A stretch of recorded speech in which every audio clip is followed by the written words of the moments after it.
button is hit.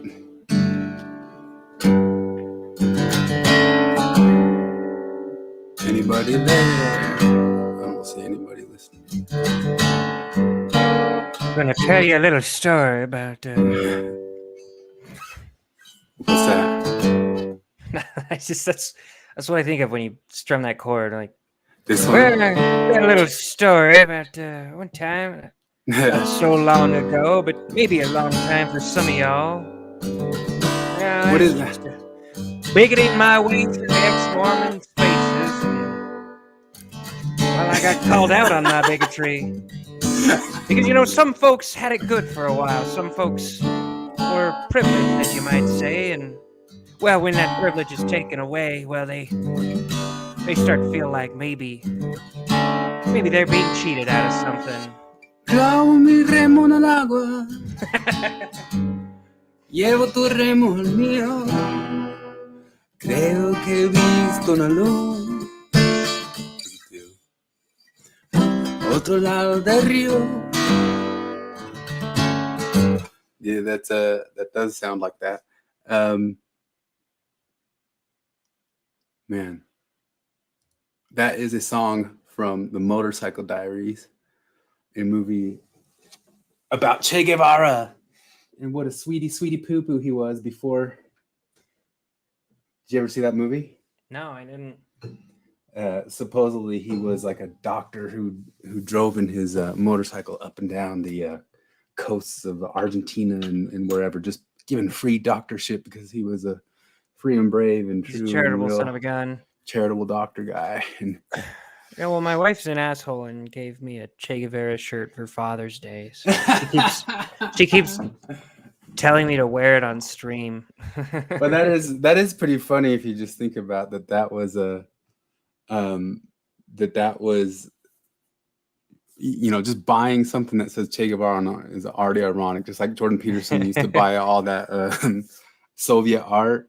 Whereas I was just hearing somebody else saying the other day, like, oh, I always keep having to buy Das Kapital by Marx. It just blows my mind every time I just buy it again and again. Charles Wagner is watching Tom Segura's new stand-up special now. I'm here watching this. I saw that yesterday on Netflix, but I didn't watch that. Is it good? I bet it's pretty good. I don't think Tom Segura has ever released a bad stand-up special. Yeah, he's always good. Although I have types of stand-up that's more and less favorable to me. What's up, Christopher?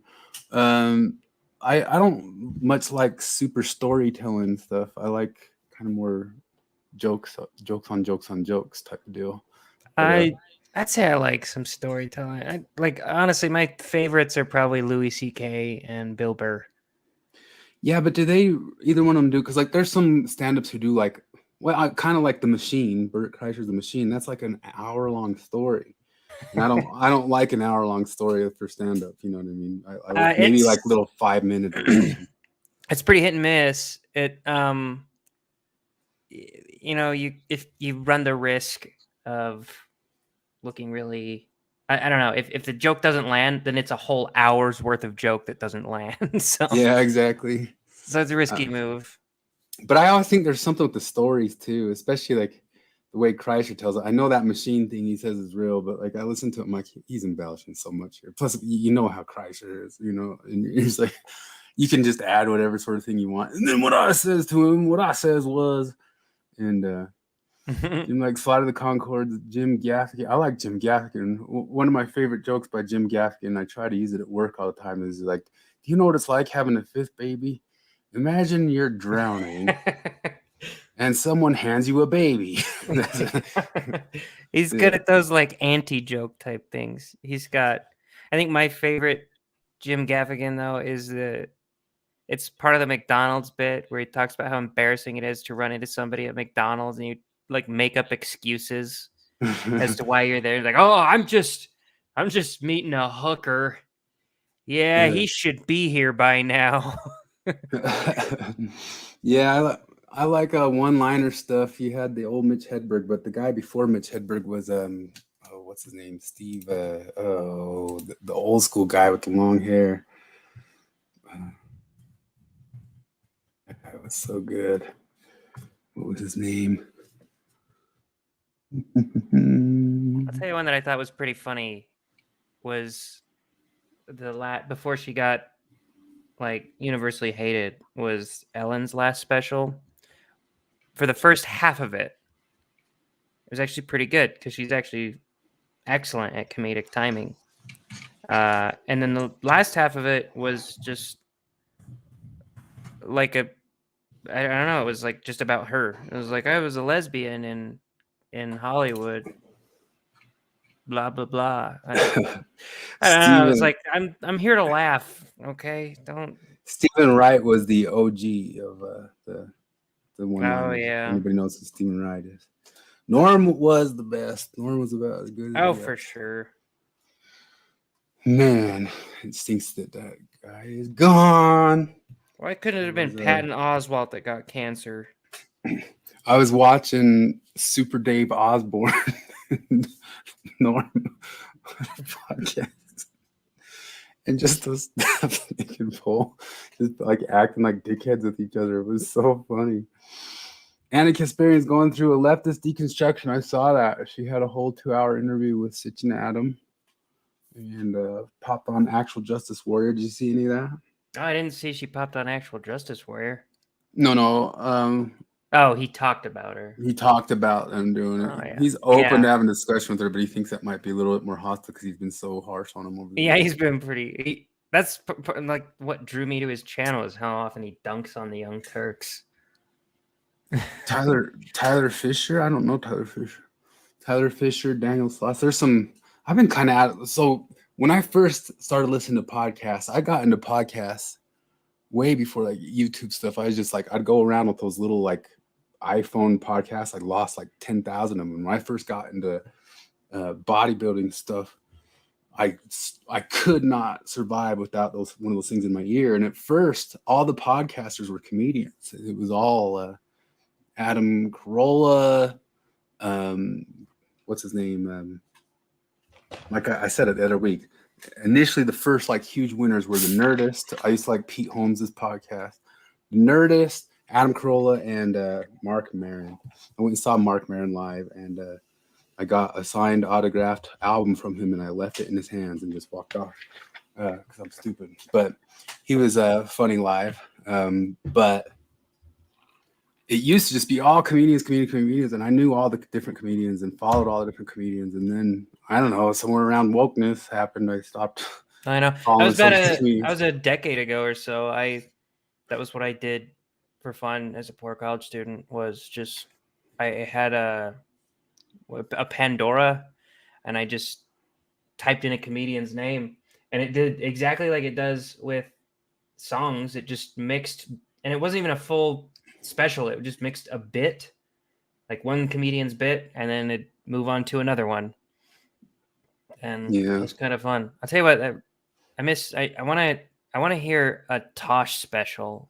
Oh yeah, I even from now because he's like the king of mean comedy. Him and Jeselnik. Like such a Jeselnik's great, but he's such an asshole. Like one of my favorite. He's got one of my favorite lines ever, where he's talking about people who say, "I'm a bad test taker." Oh, I'm a bad test taker. Like, oh, I'm sorry. You struggle with that part where we find out how much you know. Yeah, that stuff is that's good stuff. Gervais is killing it. Gervais's best stand-up was when he was in front of the Golden Globes. That was his best stand-up. His last special was really good. The one before that was really good. Oh, I forgot about that. I don't remember liking his. I don't know. His ones when he was more targeting religion were pretty funny still.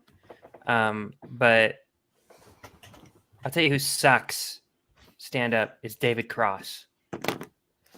It's just like I love him as an actor. Oh yeah, his stand up. Well, there's a lot of great actors whose stand up's not so great. Well, his stand up is all just it's just straight up religion bad is all it ever is, and it's not very clever, you know.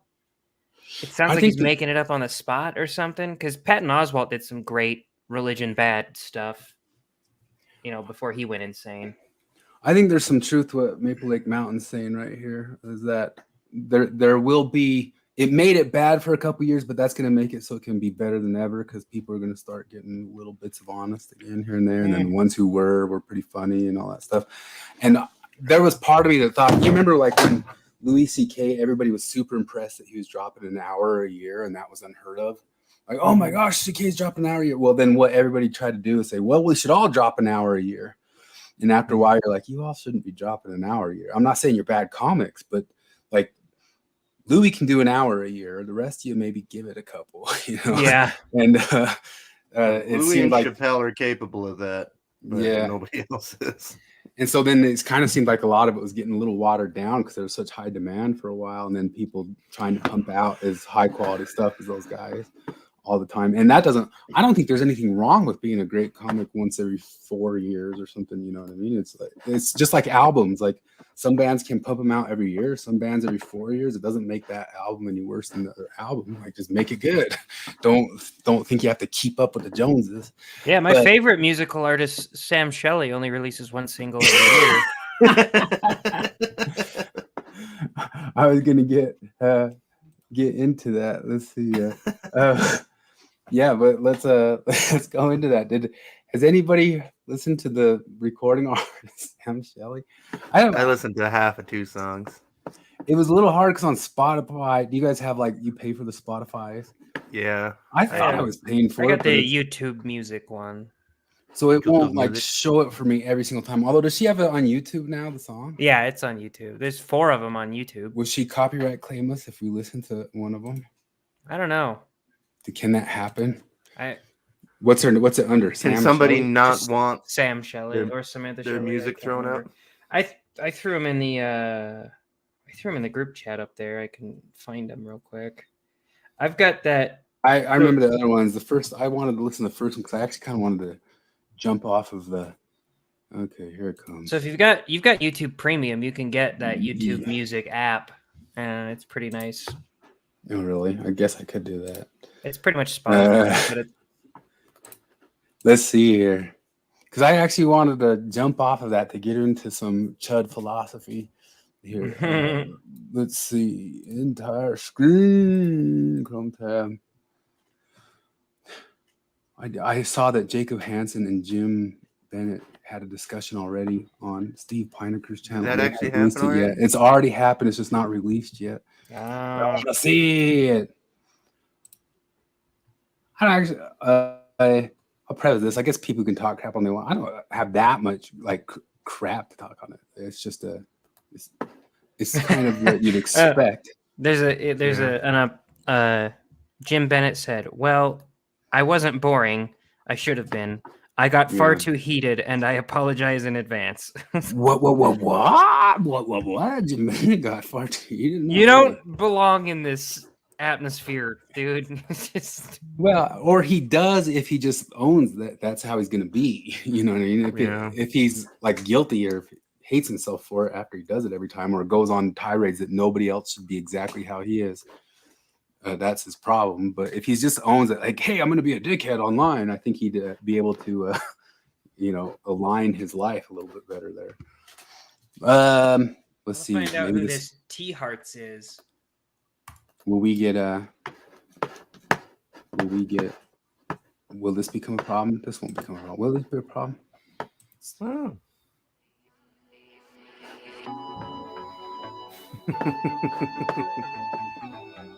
It seriously sounds like the soundtrack of a Sega Genesis game. Sprockets. Yeah, I was about to say it's got kind of like that a JRPG. Oh yeah, like music.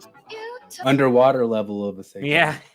Talk to me like you wanna stay. This is like there's an awful lot of autotune. Like it's not horrible. It's not like laughably bad. It's just not very good.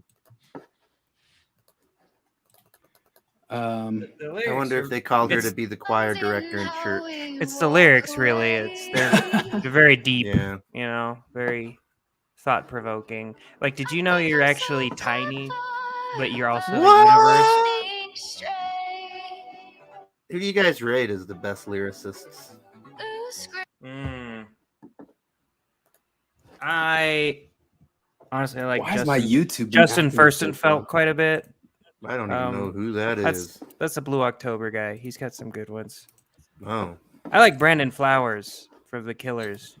I like his lyrics. Yeah, like I'm not a Killers For fan, lyrics? but like, Oh yeah. but like, yes, I mean, for as far as that goes, like, because I remember that's one of the things that struck out to me. I'm like, oh, these lyrics are actually, you know, I mean, they register in your head, which is something that most, you know, pop radio music just doesn't even, you know, doesn't even Well, see, register. because It's just when I noise. was in high school, the big I had 4 bands that I really liked. There was The Killers, Muse, Blink-182, and the Chili Peppers. And the Ooh. Chili Peppers very rarely have any good lyrics. Like They have they're very usually bad lyrics. they're usually pretty bad and kind of dopey. Muse is more musical, and sometimes they have some good lyrics, but that's not really their strong suit. And Blink-182 is Blink-182. They have some of the worst lyrics I've ever heard, but you know, I mean, I think what's his name, the bass player Hoppus, like he's the more talented of that pair, I think, but it's not a very high bar. I actually don't think so. I've come around to Tom DeLonge. I think I think he did the vast majority of the songwriting, and they used to be just so god awful live, and their recent tour I've been watching videos of it before, and they're actually like they're on. They learn. Well, I don't know. It was Tom DeLonge was the weak member live. He was terrible on guitar. He was always missing notes and shit like that. But on this most recent one, I was noticing that he's got this weird OCD tick where he's constantly like doing this, and I was like, oh, I wonder if he has like stage fright and he was always high, and that's why he sucked. Who was the basketball player? There was an NBA player back in the 90s that every time he took a free throw, he would lick his fingers and touch the bottom of his shoe. Do you remember that? Yeah, that Who was that? Dan Marley. I think it was Dan Marley. Yeah, now I gotta double that. Oh, come on. Stop freezing up. YouTube's been like this all week.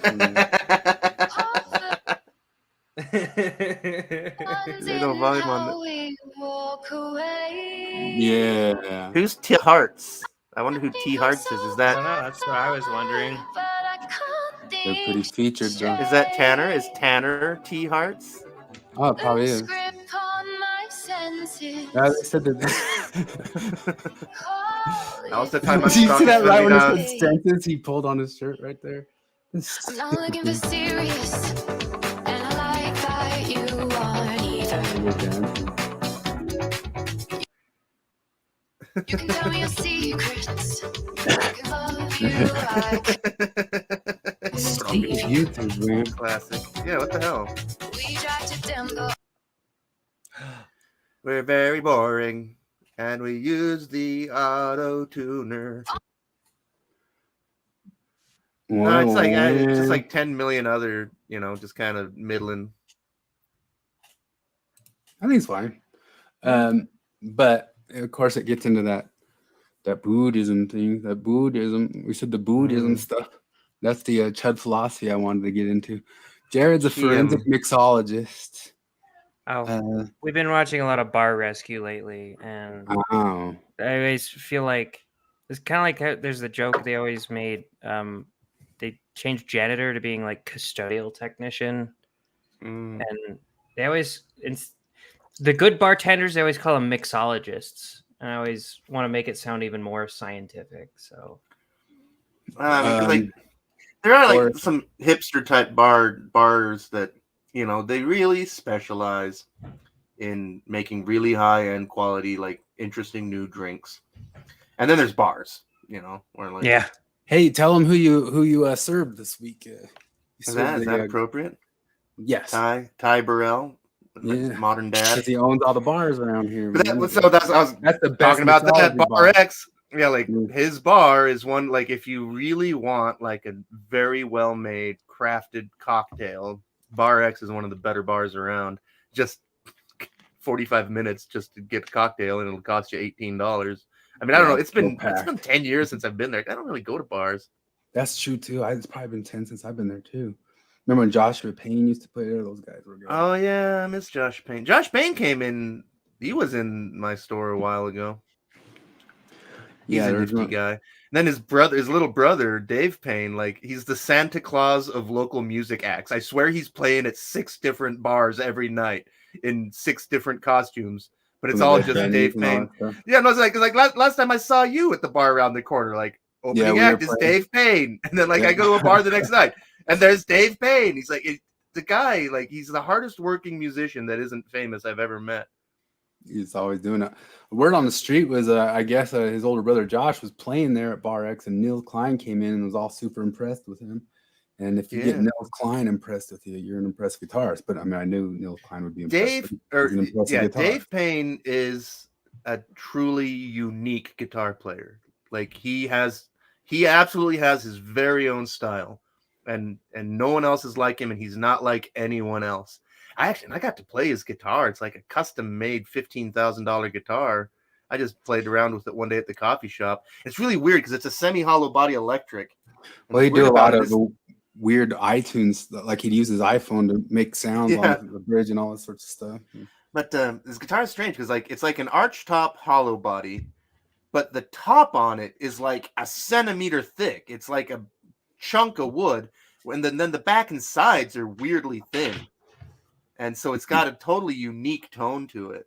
It's unlike anything else. Like I said, it's a custom guitar that he had built because he's Dave fucking Payne. So, Flip, you only ever forgot your weed at the White House? What are the chances that was Hunter's cocaine? Have you seen any of the clips of him like standing at the balcony and he's all?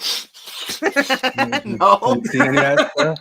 Oh, it's totally there. I'd buy it. Buy it. I don't know. Like that's like because to me it's like, okay, you're telling me that the politician's son is a piece of crap. Shocking. Can't you at least pretend that you're not a criminal like George Bush did? Well, it's so funny is like you have clips of Joe Biden like bragging in Congress that if you get found with this much crack, you're going to prison for 5 years. I mean, it's just like it's so obviously juxtaposed to the double standards. They're stark. What you gonna do though? But yeah, you should see some of the clips of him. People pulled clips of him up at the balcony, and it looks like a guy who's pretty fried. But what's you gonna do? What you gonna do? I don't hate the player. Yes, I do. Let's see.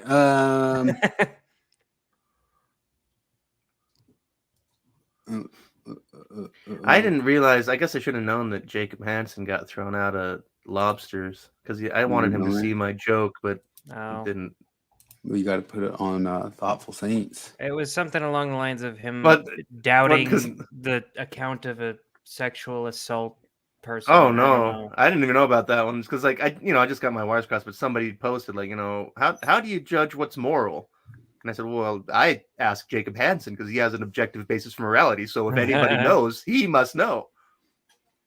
Did you see this? The Portland BLM guy got thrown in federal prison for defrauding the public over $320,000. No way. What could $320,000 worth of cops done to help the black community in Portland? A lot.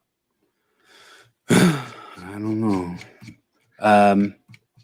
Are you saying that the community in Portland is struggling right now? Is that what you're trying to say? Did you see the population statistics?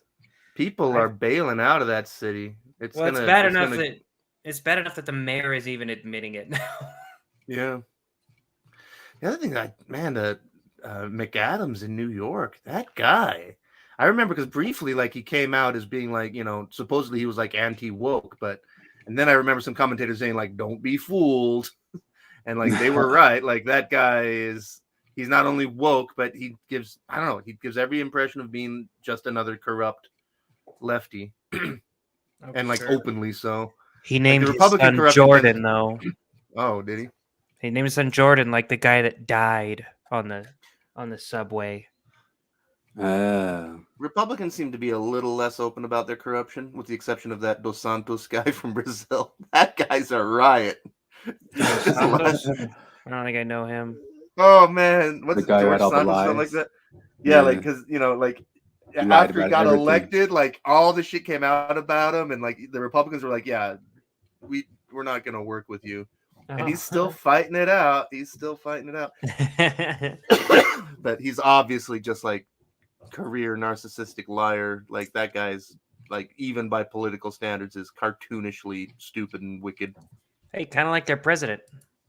Yeah, no, it's creepy to me. Like, I mean, just that thing where, because I remember way back when even Democrats would say like, well, Biden, obviously he got picked. It's to be the VP. It's all internal stuff. He's not a great guy and all that. And then now it's like, he's done nothing wrong ever. I know. Like, Jesus, guys.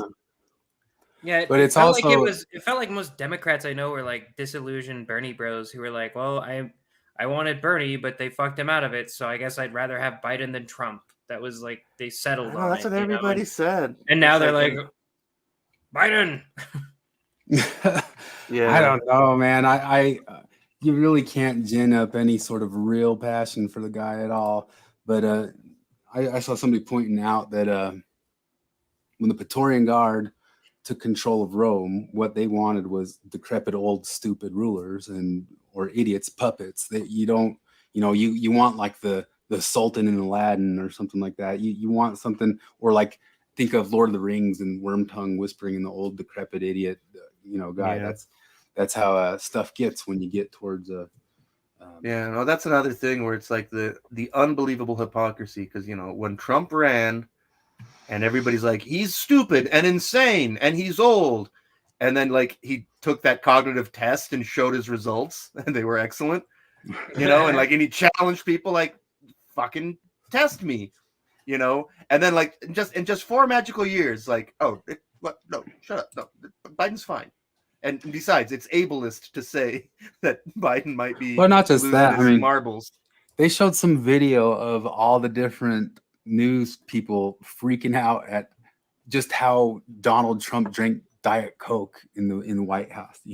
Acting like that was some sort of. Yeah. And now there's real Coke in the White House, and they're all giggling and laughing. Like, ho. Well, as long as it was smoked with a government-issued crack pipe, I think he's in the clear.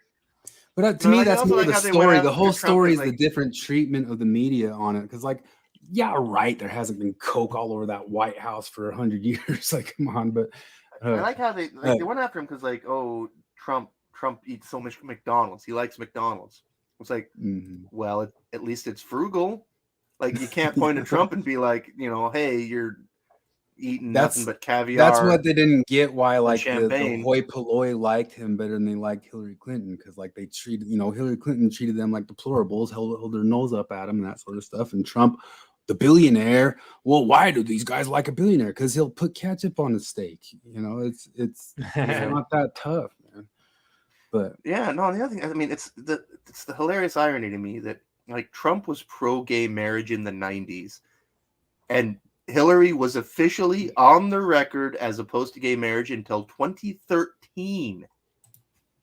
Was that the same exact time Obama switched course? Like the moment? Pretty much, yeah. Because Obama was elected when Obama was elected, he was opposed to gay marriage. Well, yeah, and then it was like the day after some big study released saying that over 50% of Americans were pro-gay marriage. Obama's all of a sudden like, I've done some thinking. Yeah, no, like with Hillary, it was obviously like once the political winds had shifted and her advisors said that she needed to change her strategy, that's the moment. Like, that's the thing. It's like, I mean, for all the shittiness of Trump, I don't think that he's like Machiavellian evil the way that Hillary Clinton very obviously is. Like, I think, that's the like I say, like difference. Trump doesn't have bad morals. He just kind of has no morals. Yeah, Trump's a grandiose narcissist. You got the triad, or what is it? The dark triad, the Machiavellianism, narcissism, and sociopathy. And Hillary's all of those things. Yeah, Trump is obviously a grandiose narcissist. Obviously, yes. But I think those are easier to deal with because they wear everything on their sleeve. It's way easier to deal with than a Machiavellian. A Machiavellian is somebody who hides it all and knows how to play it all against you and knows how to act a certain way so you think they're righteous and virtuous. And there was a paper released very recently. We'd probably pull it up here, but that paper says that dark triad traits play into those identity politics screamingly well. You know, they go hand in hand together. Stephen, yeah, Is the I chat guess not working? it looks like it's At there. least I see don't know if everything. there's something wrong, but it says it's explosive that he's talking about the Jim and Jacob Hansen. That's going to What be channel was that a released on? watcher. Was that on Jacob's? That's on Mormon Book Reviews. It's on Stephen's channel. Oh, that's on Steve's channel. Yeah, whenever when's it coming out, Steven? Put it out now. We'll stop the stream and we'll go watch. No.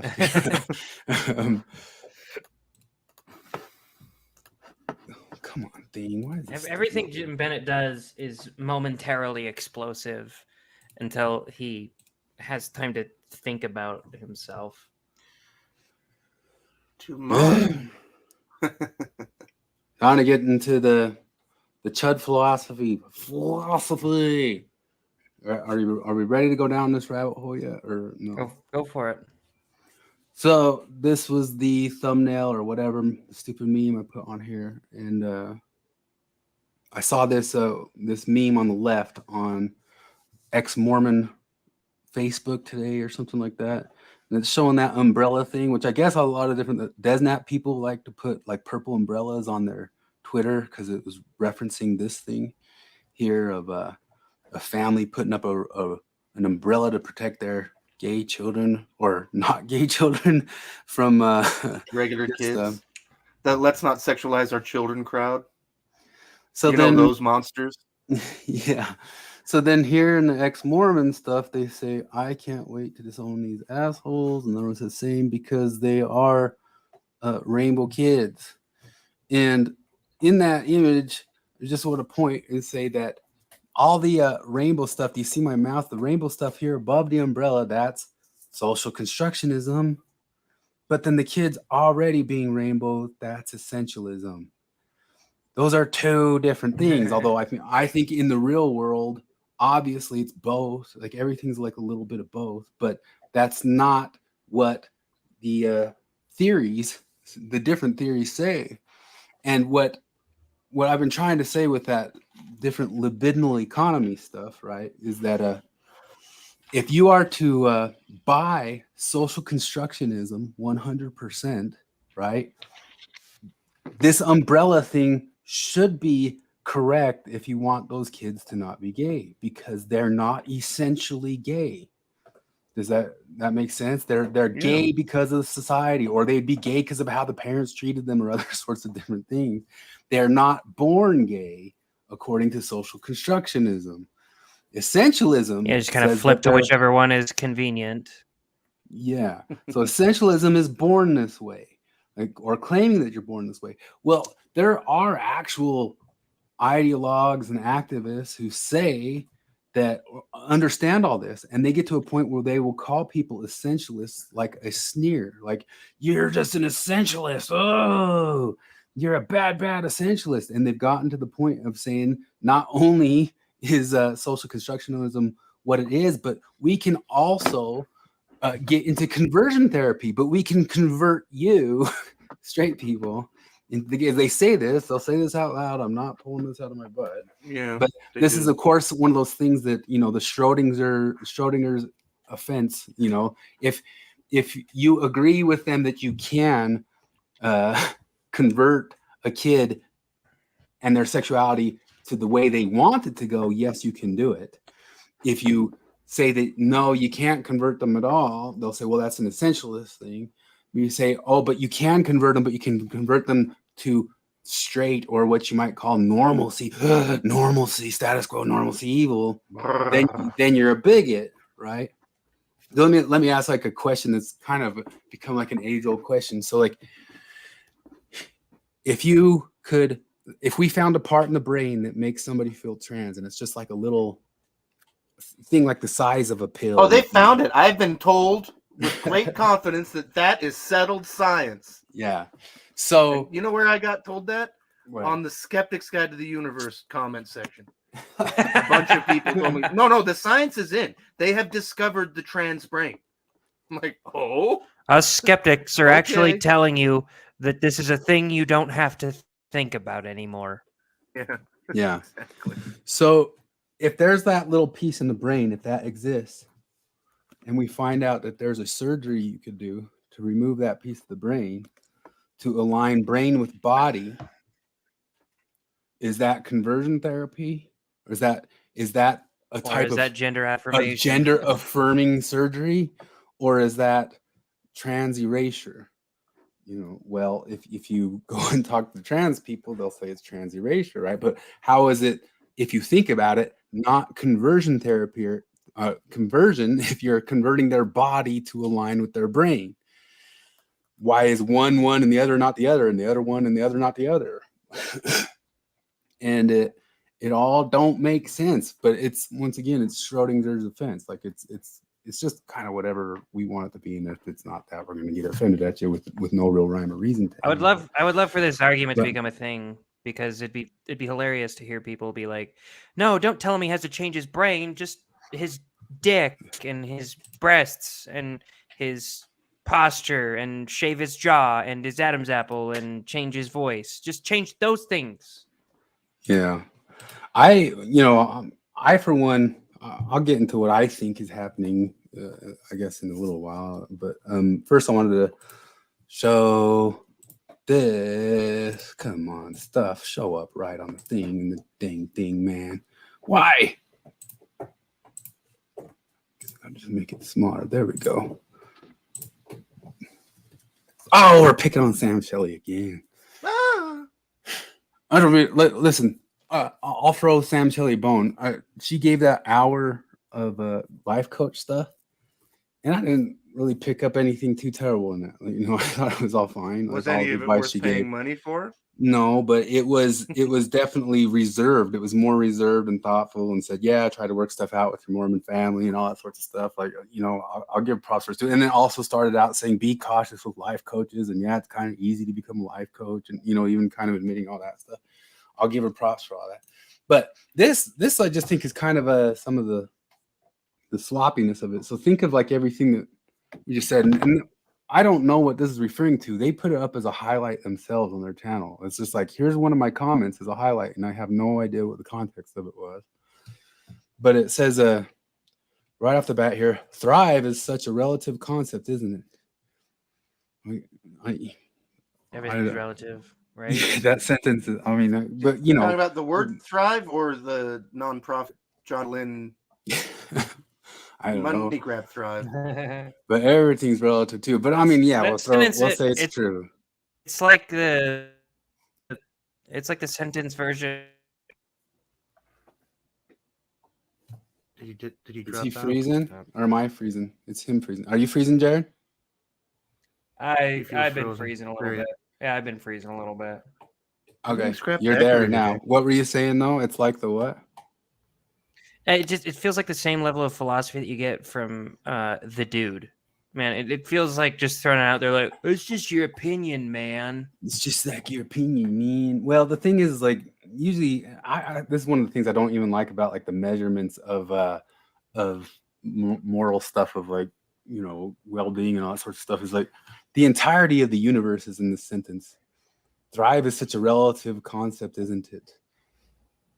We've said, like, that's what, Dan Dennett gets in that deepity word, which is kind of just like, you just said something that's, love is just a word, man, or something like that. Like, you say something and it's just like, that's a great big nothing. But that's just being picky on that sentence. We know that they're saying that, yeah, thrive can be anything or anything. But I'm just getting to the next sentence here, which is, when you're a gay person born in a homophobic religion, I imagine your perception of what it looks like to thrive can be deeply flawed, especially when your perceived sense of safety, belonging, control, identity hinges on you maintaining the belief in the organization.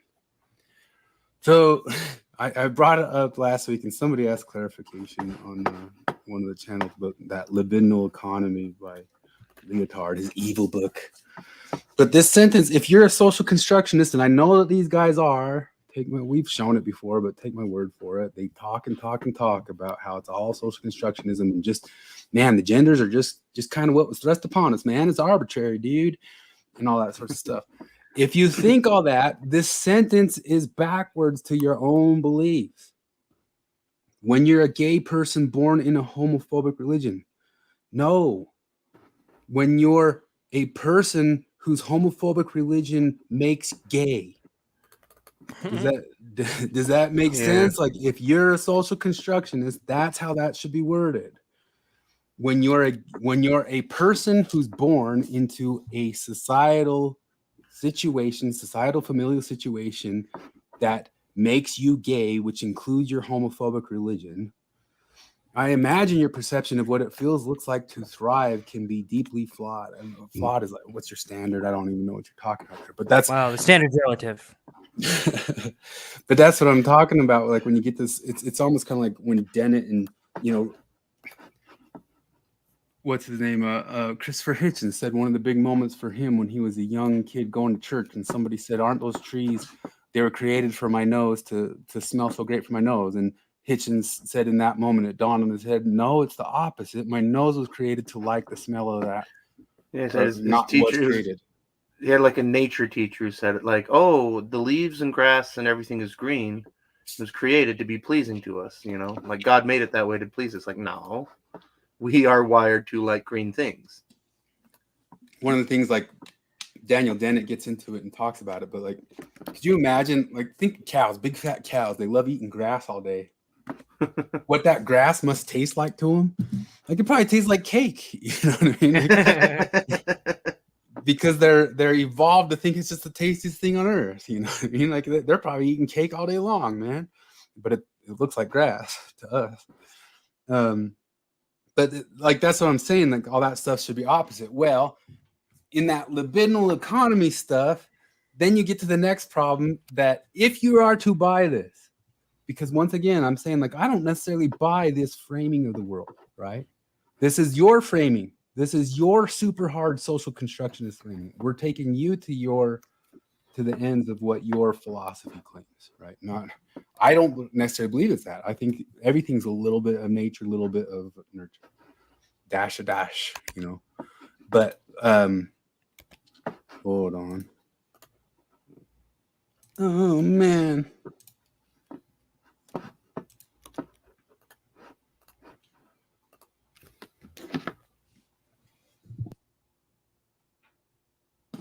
Sorry. Okay, what was I getting at there?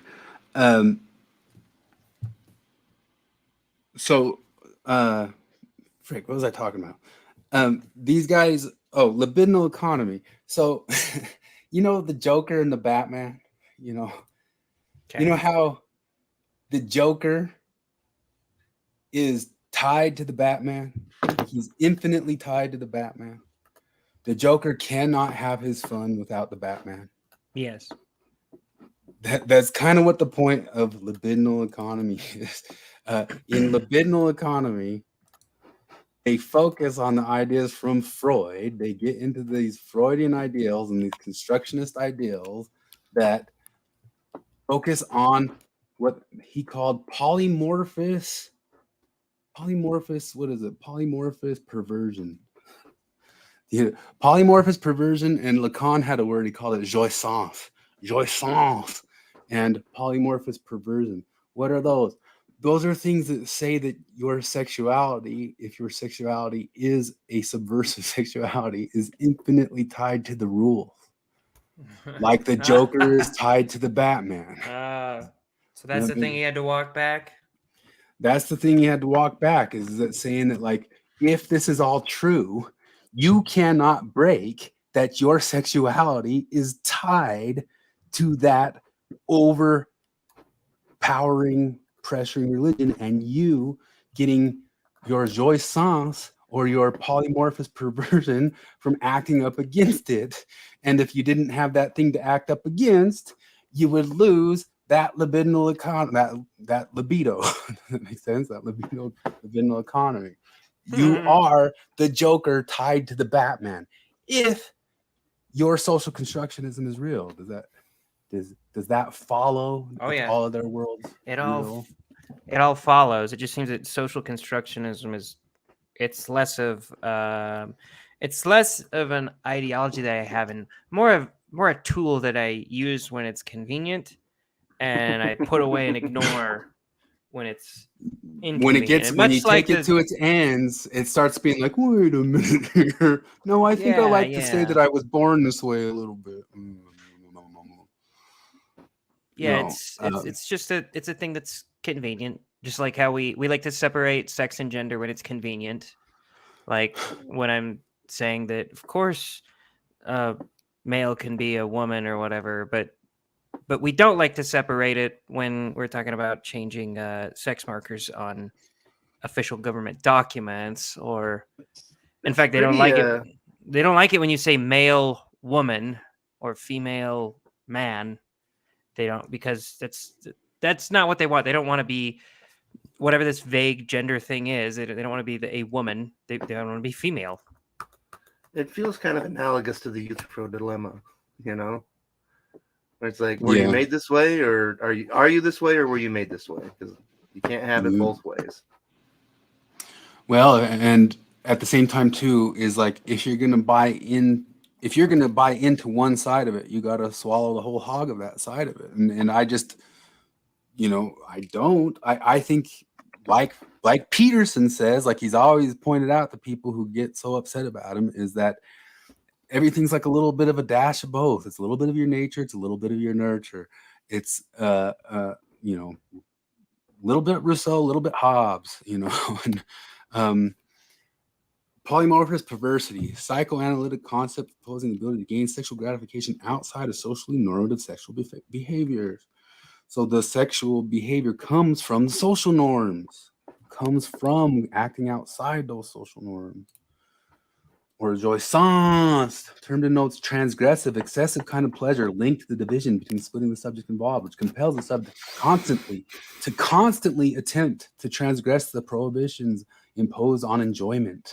Constantly got to go against that.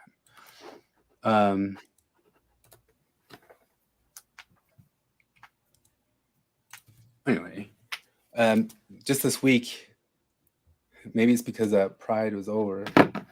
I have 3 different videos, and we won't watch any of them. I'll just show them to you, of people from the LGBT community saying enough.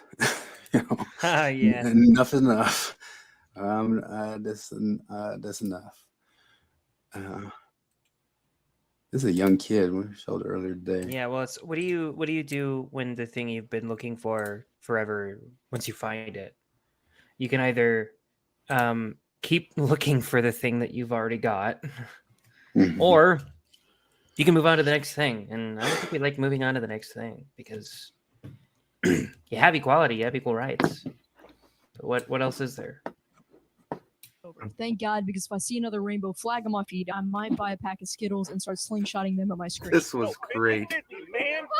My distaste may come as a surprise to some people, considering I'm actually a part of the LGBT community. In case you haven't noticed from my endless references to titties and busty Latinas in the past 10 videos, I like hot chicks. This is not a coming out video. I mean, it's pretty obvious. I don't need a rainbow flag and a teary-eyed video confessing the fact that I like big butts and I cannot lie, but it may be interesting to hear that I'm actually extremely ashamed to be a part of this community. And look, I know we've come a long way. There was a period of time when anyone who wasn't heterosexual was scrutinized, or in severe cases, even killed. And as glad as I am that I can walk down the street holding a girl's hand and not face the scrutiny, I also feel like we've passed the point of acceptance and are now at the point of blatant indoctrination. Someone has to say it. These pride parades have gotten disgusting. It's not even about...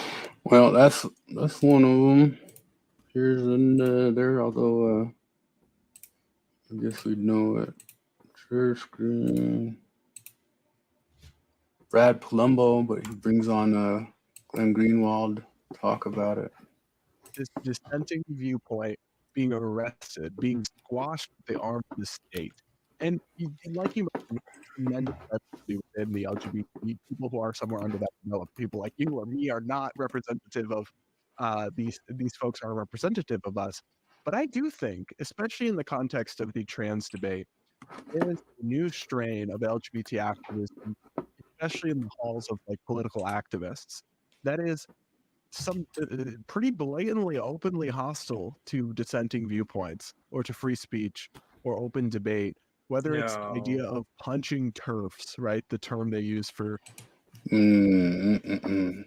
feminists who don't accept transgenderism, Yeah.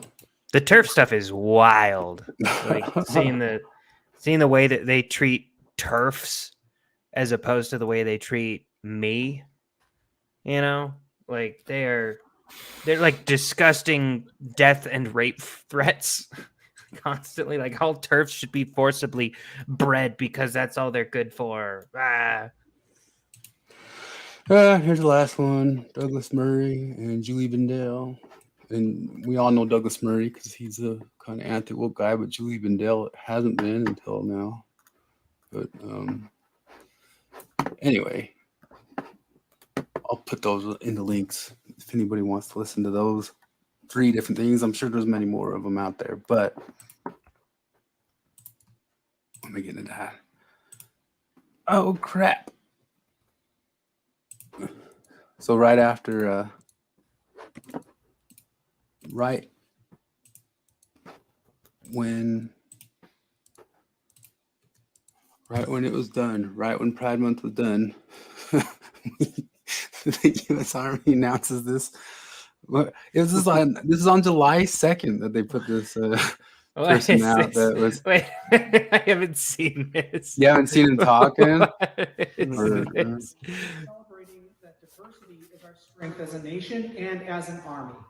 Pride means something very special to me as a LGBTQ individual, and it's a chance to show everyone what we have. The Department of Defense put this out. Skill sets that we bring and the diverse ways of thinking we bring into the team. Wait, do you think differently because you're gay? They believe they do. Wait a minute. How many times have you heard like over the last 3 decades or so, like gay men just trying to explain, like, look, I'm just a guy. I'm just like you. I just want to live my life. Yeah. I want to be a normal guy, just like you. And then this guy's like, we think differently. We're a different classification of people, maybe a different species. Like, I We're don't not know. like you. I would have been called homophobic for that. But honestly, what shocks me more than that dude looking bizarre is how fat he is. Like, we could have a guy that's in the military, like being a spokesperson for a moment, that's fat. Anyway, I wonder how yeah, it says right here that they are exempt from fitness. They have fitness exemptions for up That's to 6 incredible. months, and then they can re-up it every 6 months. They have fitness exemption if they're trans in the military. Oh, wait, trans people specifically are exempt from FA fitness? exemption, memo and updated medical documentation showing proof of continued cross-sex hormone treatment to their current unit commander, who may approve or deny any additional 6-month period exemptions. Well, what are you going to even do? Because I remember when Trump temporarily banned trans people from joining the military, like everybody's mad about it. Like, that's discrimination. Like, well, yeah, it is. Because look, it's not even a bigoted thing. It's like if you got a group of people that are supposed to be, physically defending your nation, do you want the group of people who is actively taking hormones that weaken their body and cause osteoporosis if not kept in check? I don't know. It seems reasonable to me. Yeah, well, it's like, are there any rules about them in combat rules? Like, because like ordinary was for a while, women aren't allowed to be are generally barred from like infantry. You can't be female in the infantry. At least it used to be. I don't know if that's changed. Is that different now? That's the other. It's like it's been more than 10 years because remember that when the Marines they ran the experiment. And they showed their data about integrated combat units. And it showed that integrated combat units are enormously ineffective. It's bad for everyone to have integrated combat units. Yeah, well, I'm sure it would. Yeah. Well, look at this. Jared showed me this. I keep getting BetterHelp ads. Those ads, they're so cringy. And it's usually like some blue-haired septum ring person like, I'm gonna therapize you. I'm gonna help you make good life decisions. But this time it was this lovely gentleman. I don't know what they's pronouns is. Yeah. So I'm The guy barely with the woman's haircut. That's what we're talking about. Okay. Well, how can you tell? I mean, I'm barely getting into. Oh well, look at this. I saw this shared, and Jeffrey Miller agreed with it. Jeffrey Miller, who's a big name in Evo psych type stuff, but look at this. I've been practicing psychiatry for 38 years. I love my job, my peers, my patients, but I've come to the conclusion that I'm participating in the biggest intellectual scam of this era. We claim to be a science, but we have no understanding how thought or behavior is generated. Many billions of dollars are spent each year in an industry built on a corrupt body of pseudoscience. Cultivated and exploited by moneyed interests for decades, the scientific fraud has been successful, more successful than any other of our day. Our diagnoses are contrived by our guild, the APA, with the collaboration of moneyed interests, and are so unrelated to actual science that they are copyrighted and published to profit that organization. In the process of selling a corporatist, medication-oriented model of treatment, psychiatry has been stunningly successful in redefining what it means to be a human being. Meanwhile, 20 years of peak psychiatry has resulted in 30% increase of suicide in the United States. In American psychiatry has absolutely nothing constructive to say about it. Please tell me what I missed. Jeez. No, it's been a few years since I was just like, I mean, like I said, I talked, like last year sometime at work, it caused a minor ruckus by just asking my coworkers, because it was on my mind. I don't remember how or when, but the question popped into my mind. What is the evidence that therapy works? Like, the answer is there is none. There's no evidence that therapy works. There's literally none. But like, just us talking amongst ourselves, like, the conclusion that we came to is that therapy works as well as religion for the same reasons. Like, for when you ask people, why do you go to church? And the answers they give are functionally identical to why I see a therapist. Like, well, I just kind of feel better. Like, well, okay, there you go. But then, like, because there's all the problems. Like, what about all the people who don't feel better? Like, are they doing therapy wrong because it didn't work for them? Just like with church, like, oh, you didn't have enough faith. Look at this. Christopher says, I got my better help ad today. It was David Archuleta. Yeah, I've been getting tons of those. See, and that's the other creepy thing. Like, celebrity endorsement, that's creepy. That's genuinely creepy. For like what's supposed to be like serious stuff. Well, it's the navel gazing, man. I mean, I thought about like all the navel gazing just it's what makes everything go up and up and up. But anyway, no flip, repeat after me. Diversity is our strength. There's your imagery of Hunter Biden at the balcony. Does that look like he just did a bump? Yeah, like that is very. What's the word? I can't think of the word right now. But that comports to somebody who's just taking some coke. The original word for church was ecclesia, which meant gathering. It was supposed to be about tight community. Yeah. Linguist here. That is patently and utterly false. Man, those screenshots you just sent, Jared. Are we going to put those? What are your degrees in? I'll get them right now. Yeah, because I'm going to go into more Chud philosophy. Has Christopher Rice shown his credentials yet? Yeah. What sort of credentials give you the permission to? Even How many think doctorates do you have? Because I have whatever number I need to for this conversation. You have some Dan McClellan stuff on here for me? Oh goodness! Okay. I just put it in the group chat. There was a couple. It's in the group chat, but this was stunning. Like, this is like even by Dan levels. You got to be kidding me. First, let's do some memes. You think I paid $60,000 a year to an elite university only to be lied to? Yes. Affirmative action got me into college. I know. Joy Reid said the same thing recently. She's like, I wouldn't have been in college if not for affirmative action. Well, while I was in college, Harvard. And while I was in Harvard, all those racist white people told me I wouldn't have been there if it weren't for affirmative action. Oh. Yeah, so You will be judged on your merits. You cannot force others to support your beliefs. You are responsible for your own debts.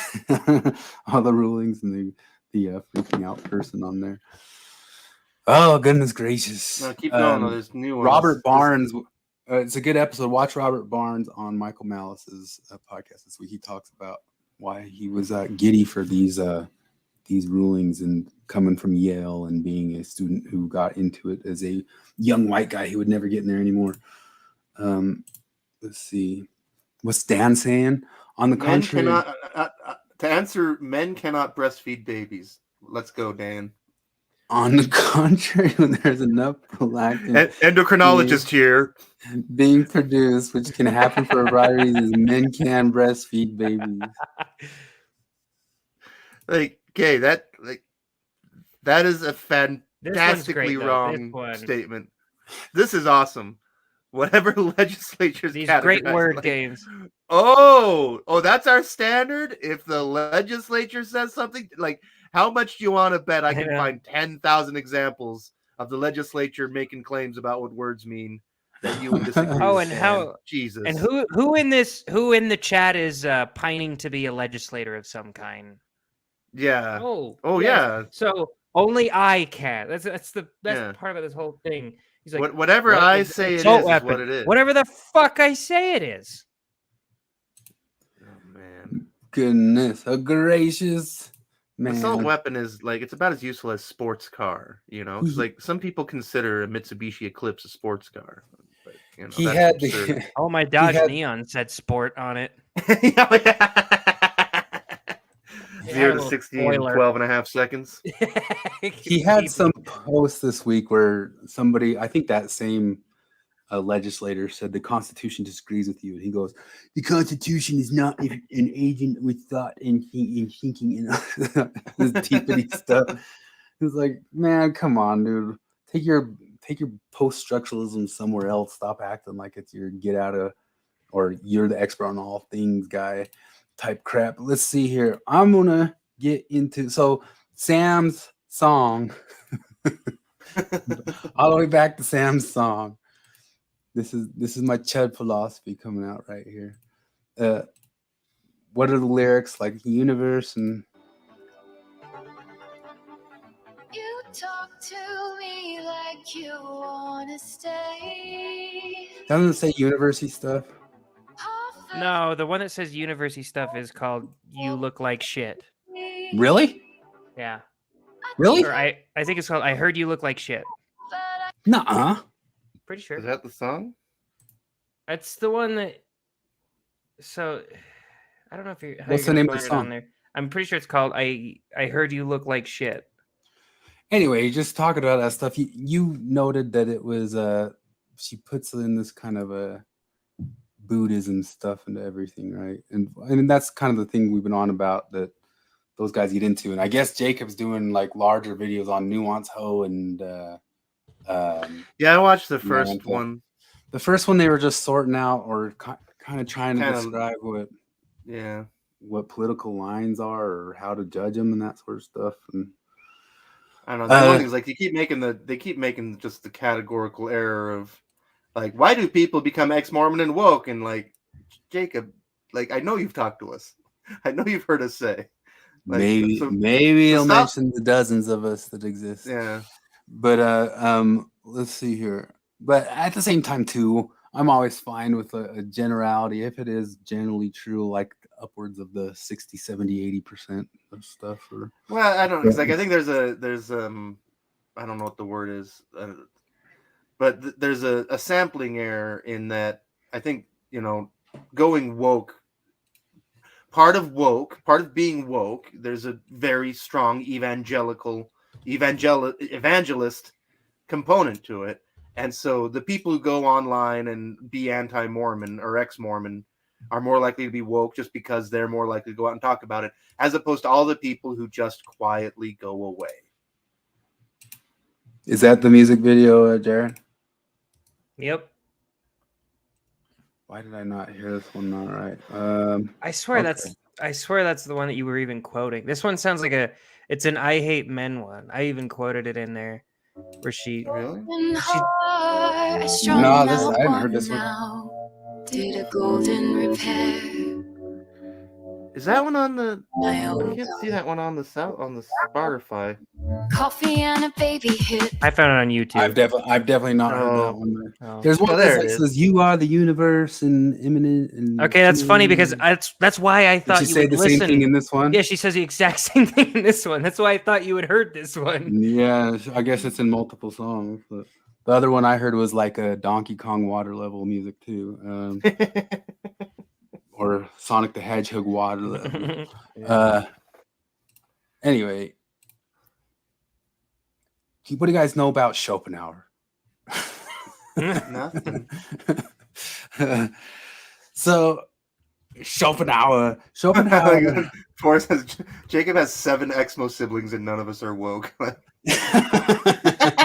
Not That's one. genuinely funny. Dude, what is Thanksgiving? What the hell goes on there?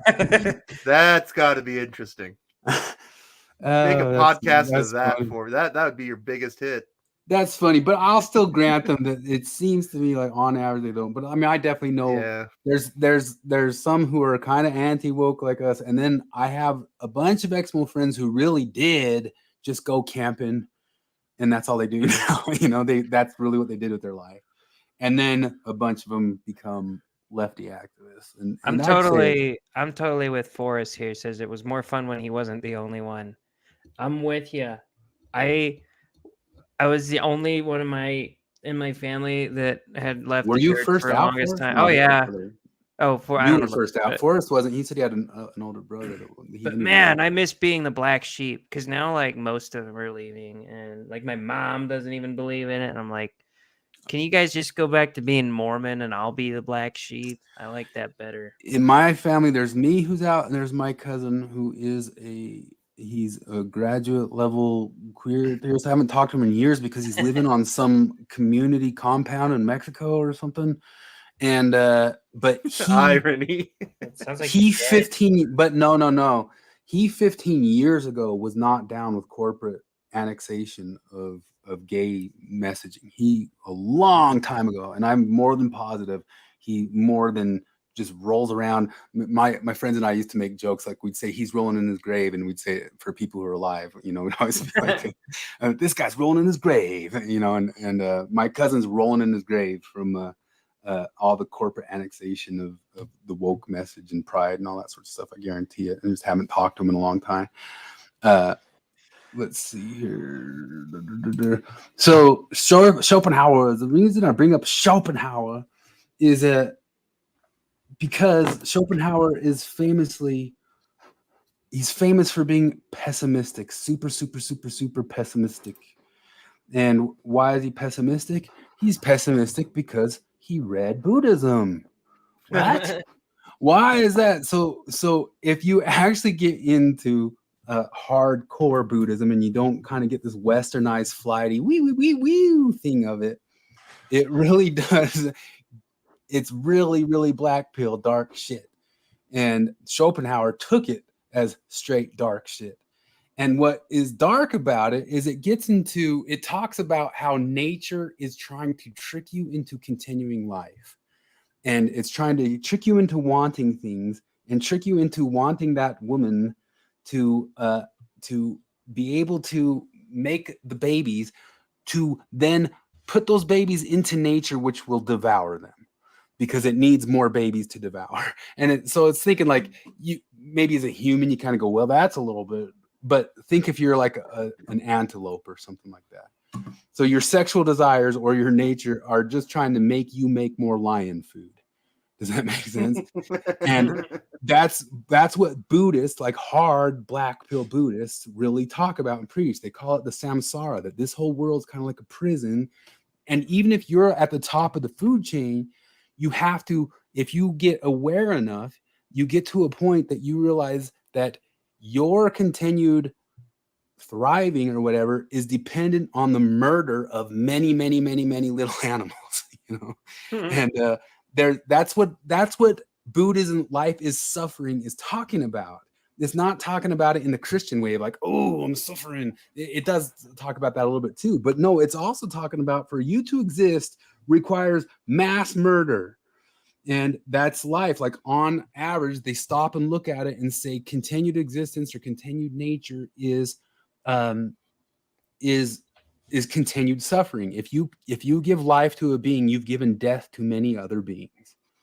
And that's the hard black pill of it. And Schopenhauer got into that. And then one of the things he talked about was that we're all just will, and the will of us to keep going is what's kind of pushing us along. But the Buddhist idea is Schopenhauer, why it's Chud philosophy, talked really nastily about women, just like Nietzsche did.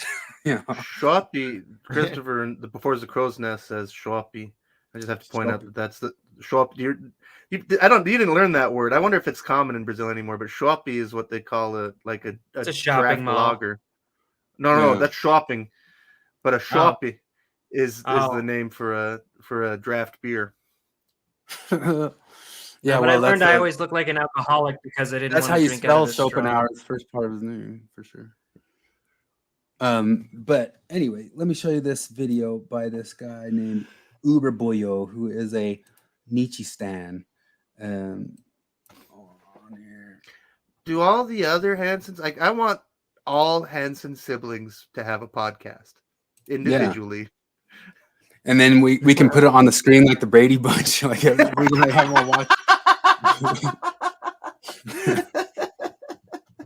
That'd be good.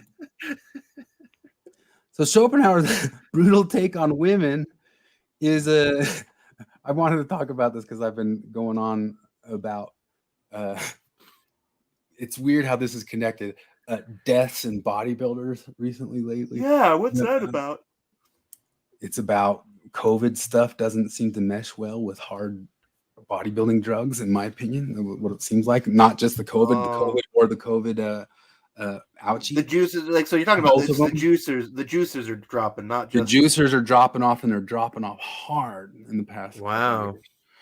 And maybe they already put so much strain on their heart. Even more quickly than the fats, huh? Yep. Just about the same. But, you should debate the ones that don't want to debate about how they should want to debate, Forrest. That would be a good debate.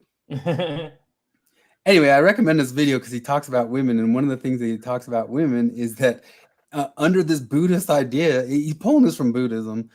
The woman, or nature, is woman, and man is into woman because they're being tricked by the witch to continue life against all better thought and all better sentiment, if that makes any sense. That if you truly were rational, and then they also get into they say Schopenhauer was the philosopher of artists, and the reason he was that is because he said art was kind of your only escape or your only way to falsely justify the horror that we're living in.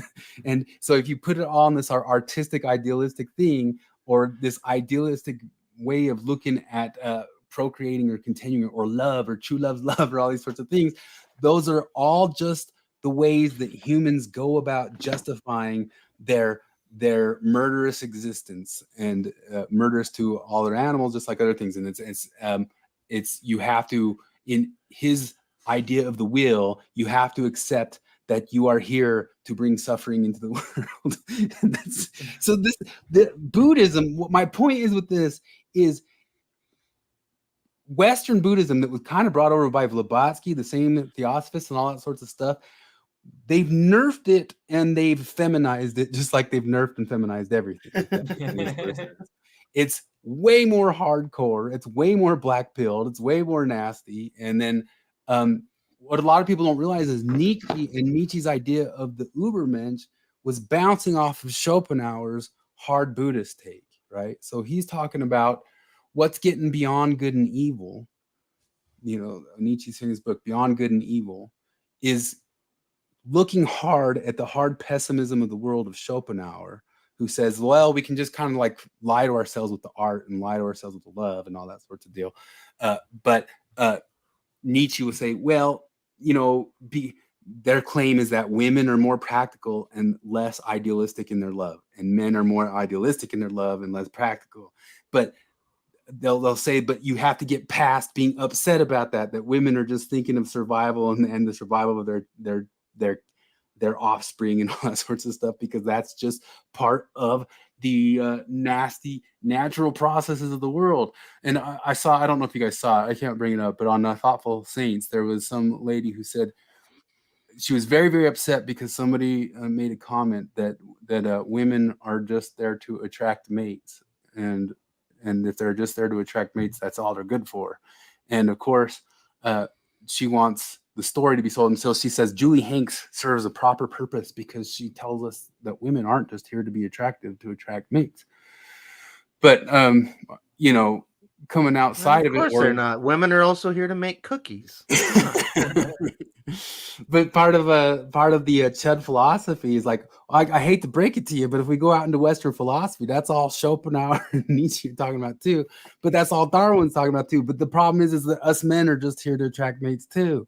Like that's the evolutionary cycle that we're in. Hate to break it to you. Hate to break the hard truth. But we have things like art and religion to lie to ourselves that something more is going on, according to these guys, right? Whereas Nietzsche gets to the point of saying, nah, we'll get beyond all that and say, he gets his little bit of his will to power of just saying, like, we'll get beyond all that and say, yeah, sure, there's the philosophy, sure, there's all these things, but we can be cool with saying, hey, I'm just going to do the things that are good and right and best for me. And I'm not going to sit here and stop and think about what's moralistic or not moralistic, or what's perfectly ideal or not ideal. It just is. And I'm just going to be this way, and I'm going to make everything best and better for me. Anyway, that's some Chud philosophy, but I recommend listening to this video by Uberboyo, who, he's got good videos and describes it all really well, but you can start getting into Schopenhauer too if you want to get into it. But one of the funny things that Schopenhauer talks about is he talks about the true in nature. If you look at nature, the true form that everybody cares about is the male form, and the female form is always kind of just boring breeders. And when he's talking about is like, look at a peacock, or look at a songbird of what are those birds of paradise, or look at a lion, or look at all these different animals. They'll claim that, like, well, the animal that was big and majestic and showy and all that sorts of stuff is the male, and then the female, it's the males who create in their brains. They create this ideal in their brains that female is majestic and whatever, but that's just in the males' heads. But in the whole rest of the kingdom, it's the males that are the great big wow things. And I was thinking about that because I was like bowerbirds. Have you seen bowerbirds? Like female bowerbirds just look like perfectly ordinary little brown sparrows. And then males, not only are they colorful, but they build those ridiculous, beautiful little, completely pointless, like they're not shelters, they're not a defense or anything like that. They're just these little constructions that look cool and attract females, and that's it. Yeah. So Buddhists dropping some red pills on us, huh? Yeah, the Buddhists are hardcore, man. And then of course, like, we get to, like, the way that the new modern day psychonauts want to get into it and just say, life suffering, when I die, I turn into Tinkerbell. I'm just saying, yeah, most female birds are like that, just playing and that sorts of stuff. Well, they also talk about this. If you talk about Nietzsche and Schopenhauer, they're going to look back at the Greeks, and if there's any painting that was great, big, and overly majestic, it was usually generally the men who were some big, like, mighty, or even Michelangelo or those sorts of times. That interesting looking things, and the women were kind of just bleh back in their own paintings, like, oh, they're there, and that's how they do it and that sort of stuff. But these guys also would talk about how those old pagans were trying to hold on to their old ideals against the woke Christians coming in and changing their world. Like, are there more paintings of a bowl of fruit than of women? I wonder. Yeah. So yeah, it was kind of that's later, probably patriarchy, though, right? Can't be anything but. Yeah. Sometimes I used to go to protests, but mainly because I wanted to meet girls. That's not the wrong kind of girl. That's like the old joke about going to the abortion clinic to pick up easy women. That's the first episode of It's Always Sunny in Philadelphia, where Is it? it's Mac and Dennis. They both try to attract women on either side of an abortion debate, and they keep like skipping back and forth between them. And Mac ends up like they switch sides based on where they think they have the best chance for girls, and these conflicting protests. And Mac ends up going getting with this Christian girl, and he sleeps with her, and she tells him she's on the pro-life side, and she tells him I'm pregnant, and he just immediately goes, you have to get an abortion. She's like, I was testing you, you bastard. Real quick on this side conversation that's going on, I got a question for Forrest. And it's kind of a two-part question, but can you think of anybody specifically, or do you believe generally that some people are better off staying in church? Like for their own sakes, they should not leave the church. We'll see if he's listening. Well, I mean, so this sort of jumps off because who's been on the channel before here, and I really like him. I like his philosophy and thinking, but he was talking. We had a little bit of an argument that I couldn't finish. It was with Seth Garrett, who's got a great channel, Transcendent Philosophy. But part of the idea of transcendent philosophy, because Schopenhauer liked Kant. What I mean by saying he liked Kant is Kant had this whole thing where he built up that almost everything we were looking at was a delusion or an image or the noumena. Everything we're looking at and everything we're going off of is just what we're building in our own brains. We're all just building cobwebs of perception going on all around us. And so Schopenhauer ran with that, and he said, well, part of the cobwebs of perception that we create, and this is because Schopenhauer, think about this is philosophy, but it's theology. He says, what's behind every human's desire, the one thing that's the one, and he got into the one and the many, just like all the old Platonists and all that stuff. But he says the main drive behind all existence and all humans is the will that's behind, the will to keep going, the will to keep pushing and all that sorts of stuff.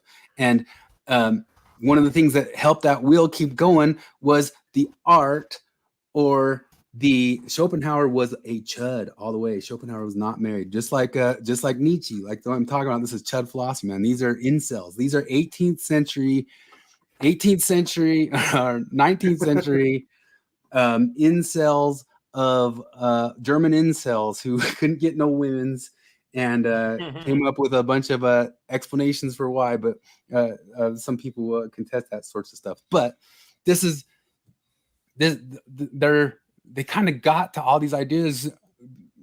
Everything's just a repeat, man. That's all we're doing is repeating the same crap. But so his push on the will, or saying the will, is that his claim is that, just like Nietzsche would run with, is that all of our philosophy and all of our art is just coping cobwebs. Not just, because they take the word just out of it, but it's all just the magical stories we tell to ourselves to keep going or to keep doing stuff. And I brought up the idea that Zizek brings up, that you need myth for eroticism, like the myth of saying that we're going to go up for coffee and we know there's no coffee, or some sort of thing like that. But that stuff goes farther and farther. It goes all the way through the art and all the way through the religion and the cobwebs built in our brain, according to Schopenhauer and Nietzsche. And then Nietzsche would say, okay, well, let's get beyond all this stuff and just push our will to power. But we should have never listened to those guys. It only brought about Nazis and all that sort of stuff. But that's I don't know that you can. Well, I mean, everything you can say leads to everything, towards their end. But those guys, because Nietzsche would then say you need to be a Dionysian, and a Dionysian is a guy who's kind of just I'm going to party and do what I want, off of the god Dionysus, and just be what I want to be and speak truth to English. Speaking of incels, I want the commission to study on post-religious people. I doubt they have a 10% replacement birth rate after they leave.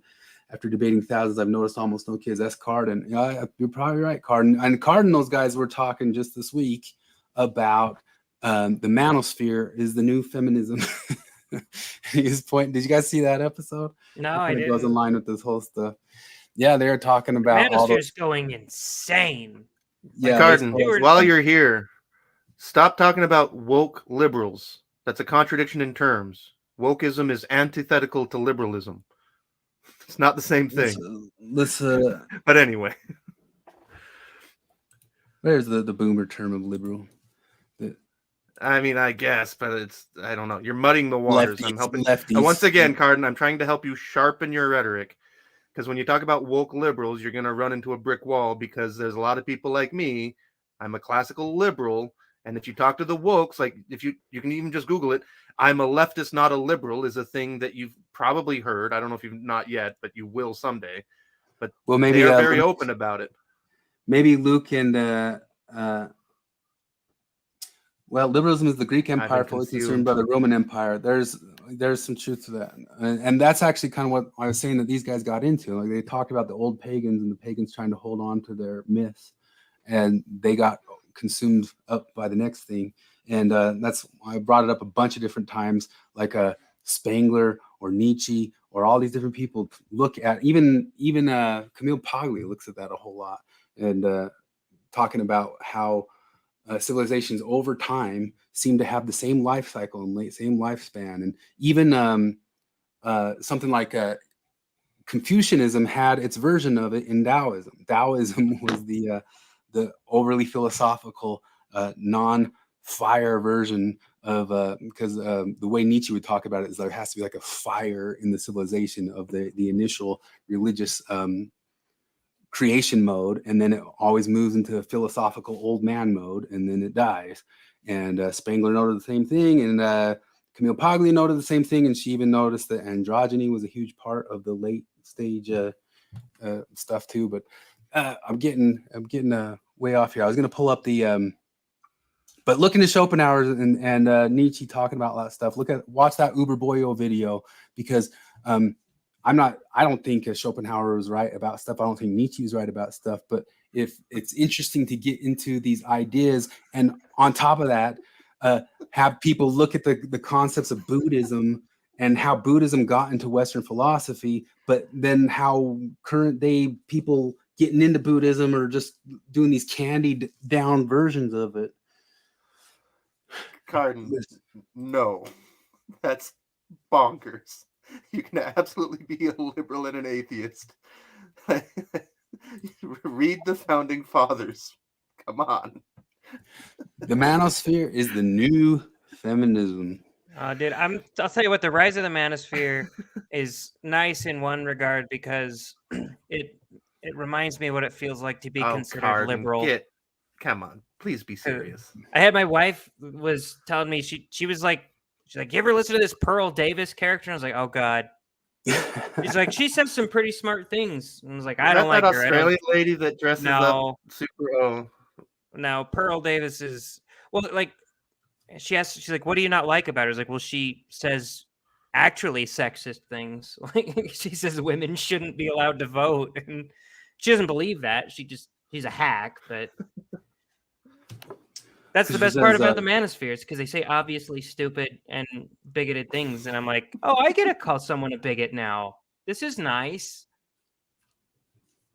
Anyone upset with the red pill just needs to listen to Rollo Tomasi. Yes, he's been married for 27 years, but he has the best handle. Yeah, I've listened to a ton of Rollo. I mean, I catch Rollo Tomasi every week. But Rollo, he has his book. What's the name of his book?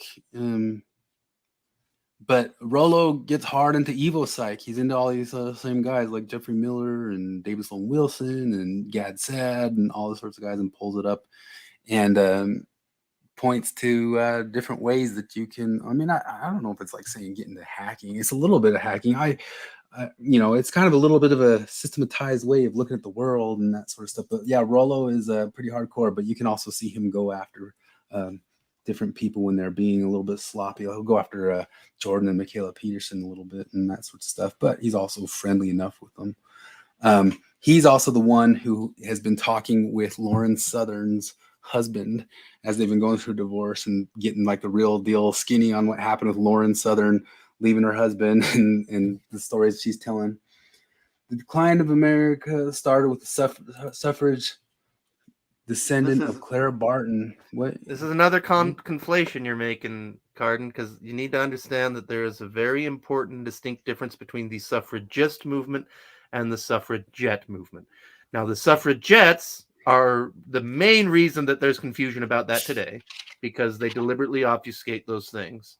But there are clear distinctions. suffragism is a good thing. The suffragette movement was authoritarian, dogmatic wackiness. They're And it was Antifa. bad for They're everybody. 1800s, Yeah, 1800s Antifa. Yeah, basically. And they were racist and sexist and supremacist. Unlike Rational the suffragist male. movement that was classically liberal and advocating for a form of equality that is realistic. Yeah. You can't be atheist and do super chats. This Hey, is a Carden, I'll know if you look it up because of the speed at which you answer. Do you know what the biological meaning of troglodyte is? I just wonder if you actually know that, if that's just a word you use. you're to living in insult caves. people. Huh? Oh, you gave it away. Oh, sorry. The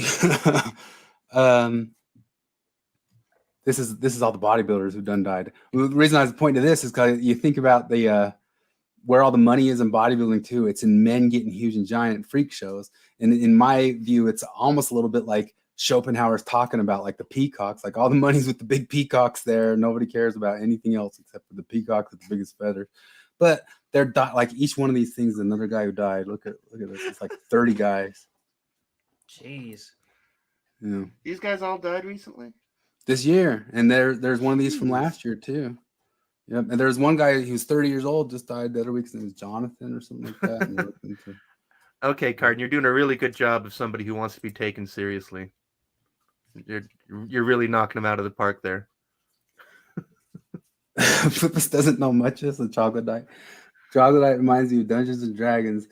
Rejecting. Yeah. Has anybody seen the movie Bone Tomahawk? Watch the movie Bone yeah. Tomahawk. No, I haven't. Well, I don't that's think one of so. my that's one of my favorites ever. There's troglodytes in that one, man. Oh yeah. Oh, yeah. Yeah. Bezos went peacock. Yeah, man. I mean, the peacocking all comes from the males and that sort of stuff. And then it's, according to Schopenhauer, it's only in our male brains that sees the magic of the female of the species. But if somebody outside of the species was looking at it, they'd only, just like we only look at the peacocks or the lions with the manes, somebody outside of the species, they claim, would only look at the males who are these big bodybuilder types or something like that, and they think all the women just kind of look the same, according to Schopenhauer, right? But all this stuff, according to Schopenhauer, according to Nietzsche, I mean, it is stuff that, like, Jacob Hansen will pull Nietzsche a whole lot, because he does say that, like, there is a point that if you're going to get off of idealism, you know, Nietzsche's got the answers to that, but it might also lead to some pretty harsh or, Machiavellian futures and that sort of deal. I mean, it's will to power stuff. They'd only watch the NBA and wonder why there was a WNBA. Oh man, this is what I'm saying is, like, especially even like the ex-Mormon world. Well, I guess the Mormons are just tapping into it because Cardin and those guys are just starting to look at all the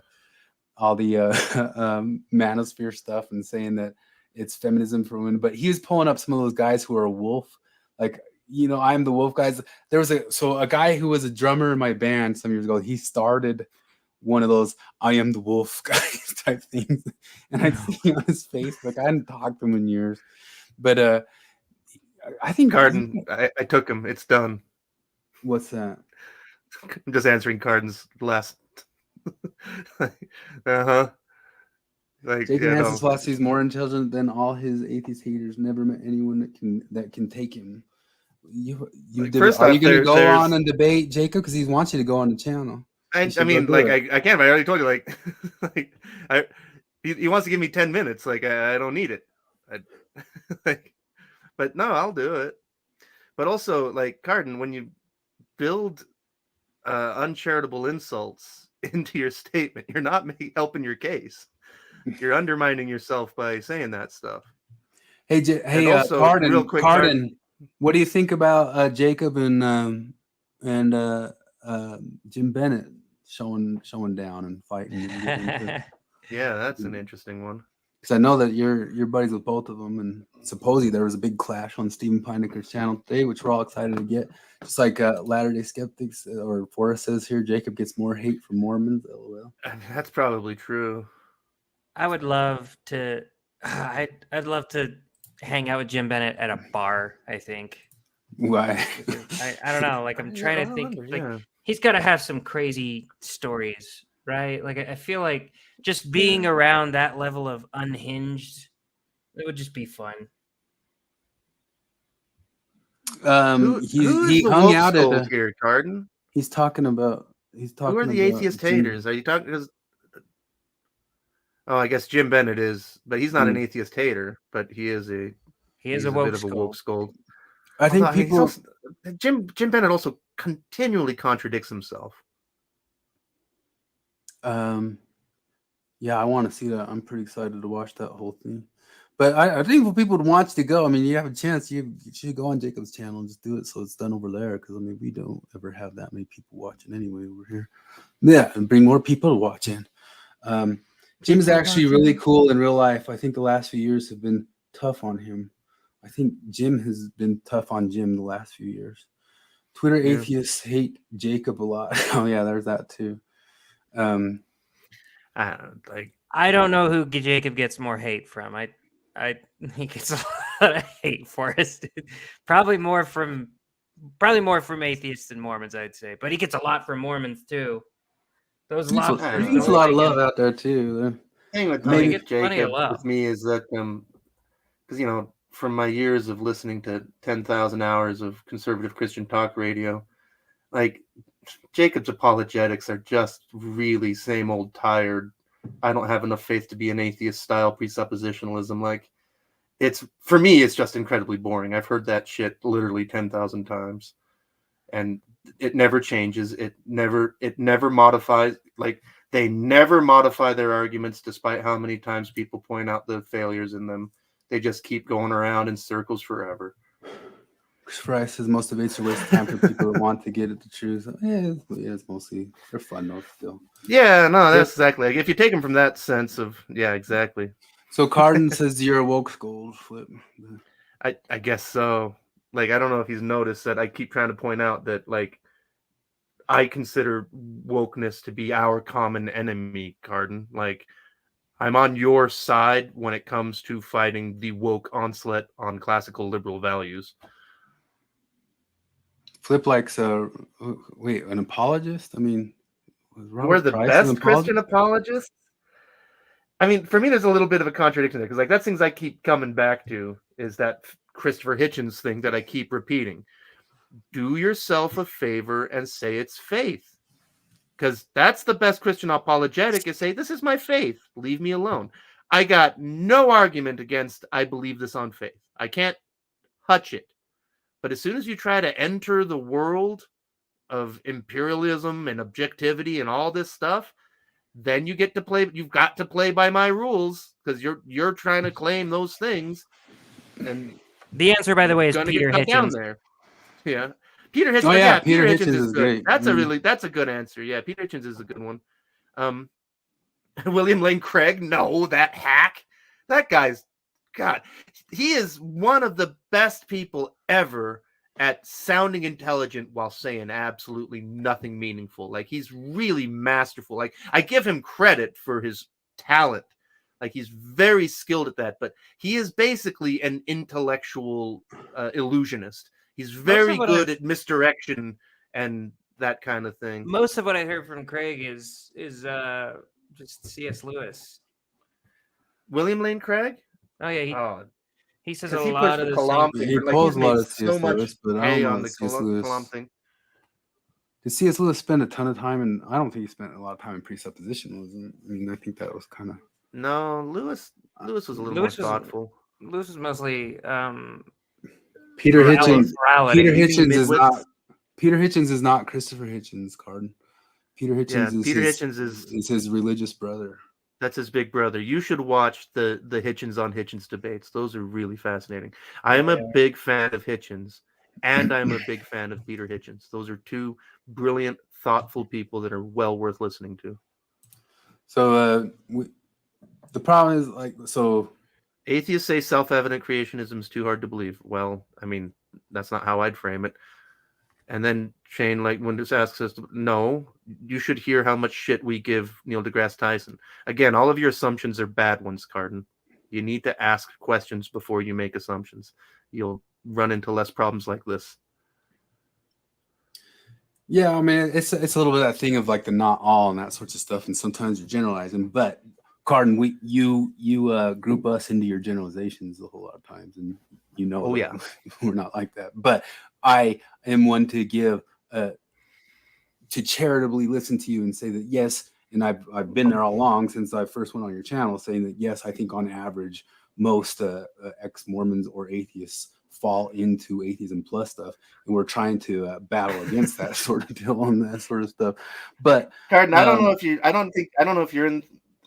I don't think you are in the Lobster group, but I don't know if you've heard that there's that Mormon troll, anti-Mormon troll. There's an anti-Mormon troll in the Lobster group, and I am not kidding. I think I'm gonna do it this Sunday. Like I told that guy because he just keeps posting stupid, lame anti-Mormon crap in the group. Oh, I it's said annoying. I am an ex-Mormon and an atheist. Expositor. I have been for more than 20 years. And I'm going to do it this Sunday. I looked up the times. I'm going to go to church and put money in the mission fund just to spite that piece of shit. Like, that guy is such a turd. We told him we're getting baptized because he's... I won't go. I'm not going to get baptized again. But I will go to church and I will donate to the mission fund just to spite that guy. I'm spitefully charitable too. I get that. That dude is annoying. Like, it is so rare that I'm like block a guy from a group, but somebody was asking, "You think we should block this guy?" And I'm just like, "Fucking yeah!" My God, he's so annoying. The Book of Ecclesiastes, Christopher Rice, is, and it's like an atheist declaration. It's weird that it's in the Bible. Ecclesiastes is so pro-atheism. There's a no multiverse, just a multi-realm. Totally. Yeah. Anyway. So I think that the Midnight Mormons are just starting to hit on the manosphere. And we just went into the original, the OG manosphere and Schopenhauer. And you should read what Nietzsche says about women. Oh my goodness gracious. But Nietzsche and Schopenhauer. But they were usually kind of trying to like tie it into claims about how men make meaning of the world and that sort of deal, especially from their time frame. But the manosphere, I mean, this sort of stuff is things that it seems to me that the Delins and the Bill Rills and the RFMs can't even like start to endeavor into this realm, except unless they sneer at it and just say that stuff bad. Why be charitable if charity as a godly principle doesn't exist because God doesn't? Carden, this fallacy is called begging the question. It's where your conclusion is built into your assumption. If you reworded that as why be charitable if charity as a principle doesn't exist and leave the God part out of it, then you're actually asking a question. But the fact that you're building God into the assumption means that it's circular reasoning. That's begging the question. As an atheist, I can give you a gajillion reasons why charity is good. And I don't need to appeal to anything supernatural to make that case. It's very simple, actually. Like, I get that you have faith in God, and I'm fine with that. That's the part that you don't understand. You keep framing me as being somehow your enemy. I'm not. But you are framing yourself as my enemy. I think that your religion at least tells you to love your enemies, so try starting there. Yeah. Sorry, I don't want to. Why don't I go on your show with Jacob, Carden? Because I'm tired of having this conversation like this. But listen, okay, here's some quotes. You said, "What did Nietzsche say about women?" I'll just pull some quotes. Although, just like Schopenhauer. Because Schopenhauer has a whole entire essay on women that kind of gets into that thing of the Buddhist idea of nature, and women is part of the witch of nature that's trying to trick you into life.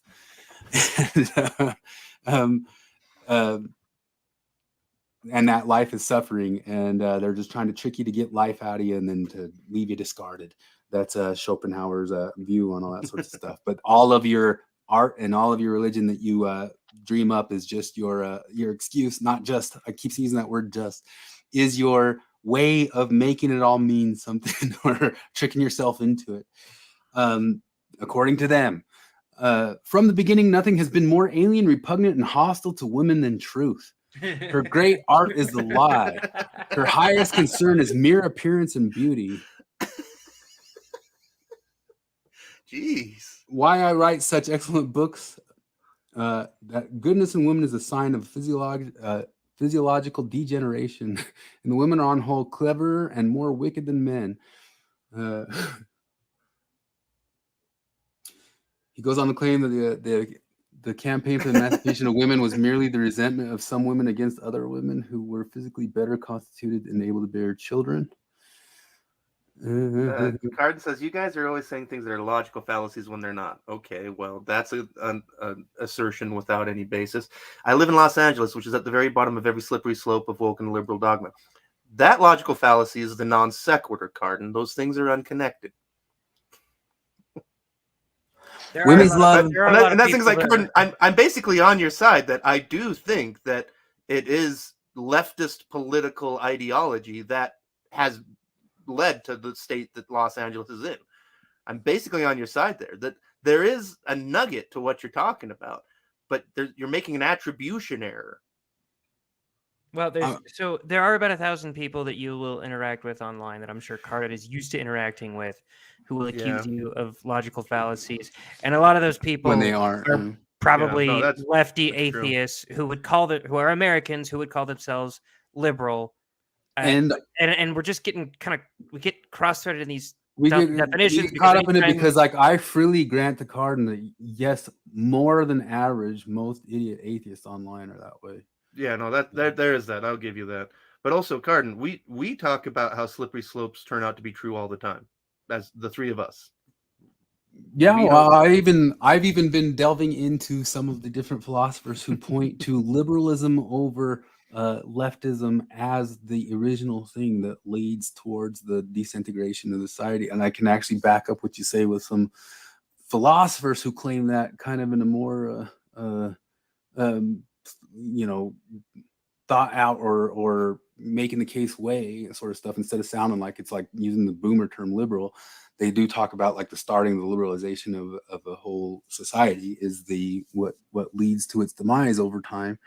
And but then there's the term liberal like a boomer uses it, and sometimes you use liberal like a boomer uses it, and I know you don't like the boomers, but despite Nietzsche's, but everything's heuristic. We go around talking. We use stuff that's quicker or simpler to say or something like that. And for a long time, saying liberal just kind of meant lefty. And, I mean, that's an American thing. I remember 10 years ago watching like British and Australian commentators, and they all said the same thing. Where it's like, like it was when YouTube came about, and they started seeing conversations about politics in America, and they kept getting confused because of the way the Americans use liberal, and it just means not conservative in the American parlance. But and that's things like, I know there's no one doing it. There's no getting that cat back in the bag, but I'm gonna quote you guys some scripture from Thus Spoke Zarathustra, because I am a chud philosopher. Are you ready? Women's love involves injustice and blindness against everything that she does not love. Woman is not yet capable of friendship. Women are still cats and birds, or at best cows.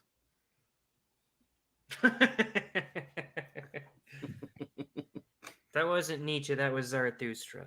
Oh yeah, that's true. It's fictional, so. Women, one half of mankind, is weak, typically sick, changeable, inconstant. She needs a religion of weakness that glorifies being weak, loving, and being humble as divine. Or better, she makes the strong weak. She rules when she succeeds in overcoming the strong. Woman has always conspired with the types of decadence, the priests against the powerful, the strong, the men. That's in will to power. If the emancipation of women means equality, that is to say, affirming and recommending the participation of women in man's world, it means participation in man's world. Oh, yeah.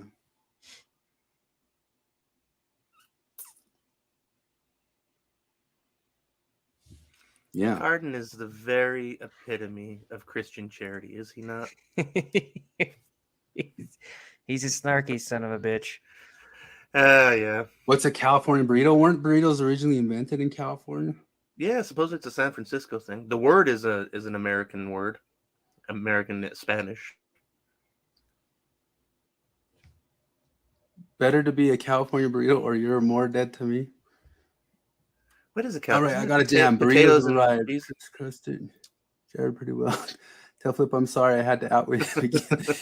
You guys should have Flip on. Like Flip, you should go on these things just because it gets you some exposure, man. Get some exposure. Get out there. I guess. I mean, I don't know if he's gone already, but like I've said before, one mark of intelligence is that you don't put that much value in intelligence. And the hallmark of a midwit is somebody who puts too much value in intelligence. Good thing I don't value intelligence at all. I mean, because this is where the part where I'm smart. Yeah, that is the smart thing to do. Because like I am intelligent. I'm very intelligent, but I don't put too much stock in that. It doesn't tell you very much about me. Fries in the burrito with carne asada, but I do think the original burrito was invented in California. I think the first. It's a San Francisco thing. Yeah, no. When I went down to Mexico, but he's talking about what's classified as a California burrito now, and it is the fries. Like if you order a specialty California burrito, that's what it is. Yeah, so like I thought it's meat, potatoes, and sour cream. That's the California. I thought the burrito has now convinced you the divine. That is just nature tricking you to continue your suffering, your creation of the suffering of the animals that died for that burrito. Yeah, checkmate, atheist. Samsara is winning. When I went to Mexico on my mission, I did not know that they didn't know what a burrito was. I wonder, like, because I'm sure the world's becoming so much more global and internety nowadays. What the fuck this guy talking about donkeys for, huh? Yeah. So like a burrito is a jackass. A burrito is a jackass, and you are what you eat. How about that? Yeah, I bet you they all know about it now. I bet you just in 20 years, just from cell phones, like burritos just as common in Mexico as Mexican food is here. You remember, like in the 90s, even Mexican food was kind of rare around here a little bit. Yeah, no, I remember when the first Betos opened, and that was like a revelation to me that it was like, oh, this is Mexican fast food. I had no idea. Like the first Betos in the Valley opened up around the corner from my house. I think like I always talk about is like in opposition to like the idea that when people are like the Mexicans are coming and ruining my neighborhood, like Kearns was a shithole until all the Mexicans came, and the Mexicans absolutely revitalized my neighborhood. That they opened up businesses, they cut lawns, they bought houses, they fixed them up. Like Mexicans saved my neighborhood.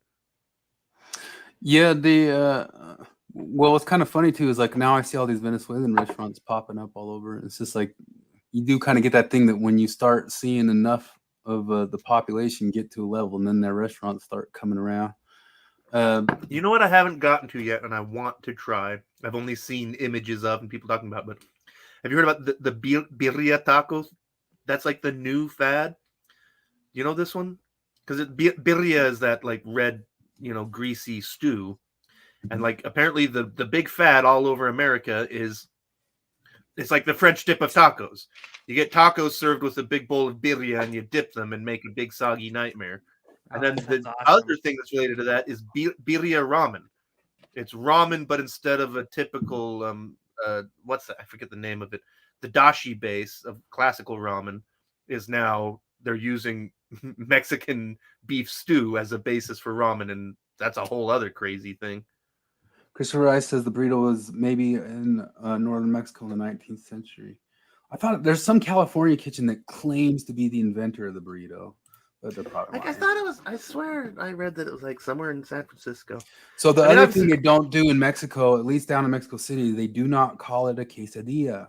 It is not a quesadilla. They call it a sincronizada. And also, know what I was talking about when I said ham, quesadilla. Right? Yeah, but nowadays, I'm guessing they all know what everything is now. I think everything is globalized, global homo. It's all homogenized, man.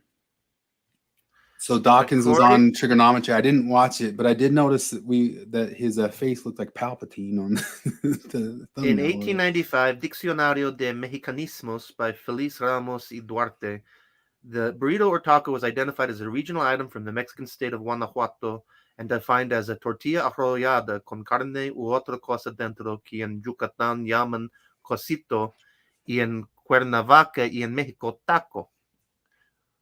A rolled taco with meat and other ingredients inside a cosito in Yucatan and taco in the city of Cuernavaca and in Mexico City.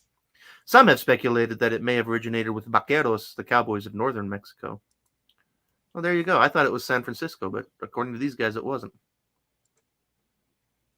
Let's get push time to a stitch and add. Remember, Lynn Wilson burritos, the original Wilson. American freezer burritos.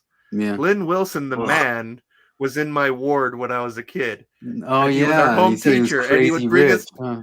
Yeah, no, but he would bring us he was our home teacher, and every time he'd come, he'd bring us a giant bag of burritos. When I was a kid, I associated all Mexican food with what we got in our school lunch. I thought tacos were those hard. Oh yeah. And then I thought burritos were.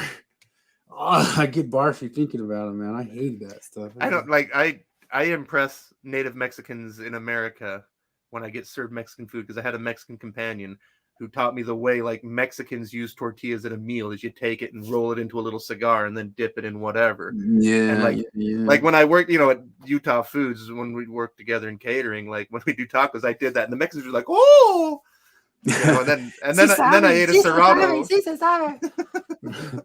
Does Cafe Rio still exist in Utah? Yeah, they're here. Yeah. I think they're still as well as their kicking pretty ripoff, hard Costa around here. Vida. Yeah, Costa Vida. I thought it was funny. I learned like Cafe Rio. I don't know. It's created a problem for Mormons because their carnitas, they do the classic Mexican shortcut of using Coca-Cola. So the food is technically caffeinated. I don't know that there's any Mormons that still care about that. Don't you cook? Really doesn't common. caffeine cook out? I guess it wouldn't. I have no idea. I don't know. I heard a story, like this was secondhand, but I heard a story about a coworker who like they went to eat, like the way I learned this story is like they went to eat at Cafe Rio and they had like a little toddler that got incredibly sick and from eating at Cafe Rio, and they knew already that apparently the toddler had a caffeine allergy, which I'm not sure I knew. I still don't know if it exists. Apparently it does. And that like they called Cafe Rio and they're like, hey, is there caffeine in anything? And they said, yes, we cook the carnitas with Coke. You've met a missionary who's never had caffeine? Oh my goodness, Wow. man. I had a companion that only his entire life he had one bite of chicken and one bite of steak, but he had phenylketonuria, so that was a special reason. It wasn't a religious thing. Let's talk the movies again. Everybody tell us again what their first rated R movie was, if you remember. But I was watching the Indiana Jones, the original, this week. Yeah. I think I realized that, like, if you really think about it, it's not that good of a movie. But it's got great imagery, The imagery is like iconic, and it seemed like Steven Spielberg was kind of like filming like this dream sequence of stuff. But the actual like sequence of the movie was like, I don't know about this. But I watched the film that Steven Spielberg made instead of Indiana Jones 5, which was his own weird life story, and talking about filming his own. It was the Fabelmans. Did anybody see the Fabelmans? And Blue Meanie saw The Mechanic. 300 was your first. Shawshank Redemption. That's a good one. I said before that my first was A Fish Called Wanda. And, Eyes Wide Shut. and that because you saw that sneaking as a little kid on. Yep, I was like 6. But how much of the whole movie did you see, or did you just see the naughty parts? Mostly the naughty parts, but I saw quite a bit of it. You saw Meaning of Life as your second movie. That one with the who's that director? Have you seen that movie, Meaning of Life? I mean, that might as well be the Temple movie. Really? Yeah. What is that guy's Meaning of Life movie? Oh, wait. Are you talking about Monty Python? What movie am I thinking of? Are you talking Monty Python? I don't know that one. Life of Brian was great. Meaning of Life's one of them.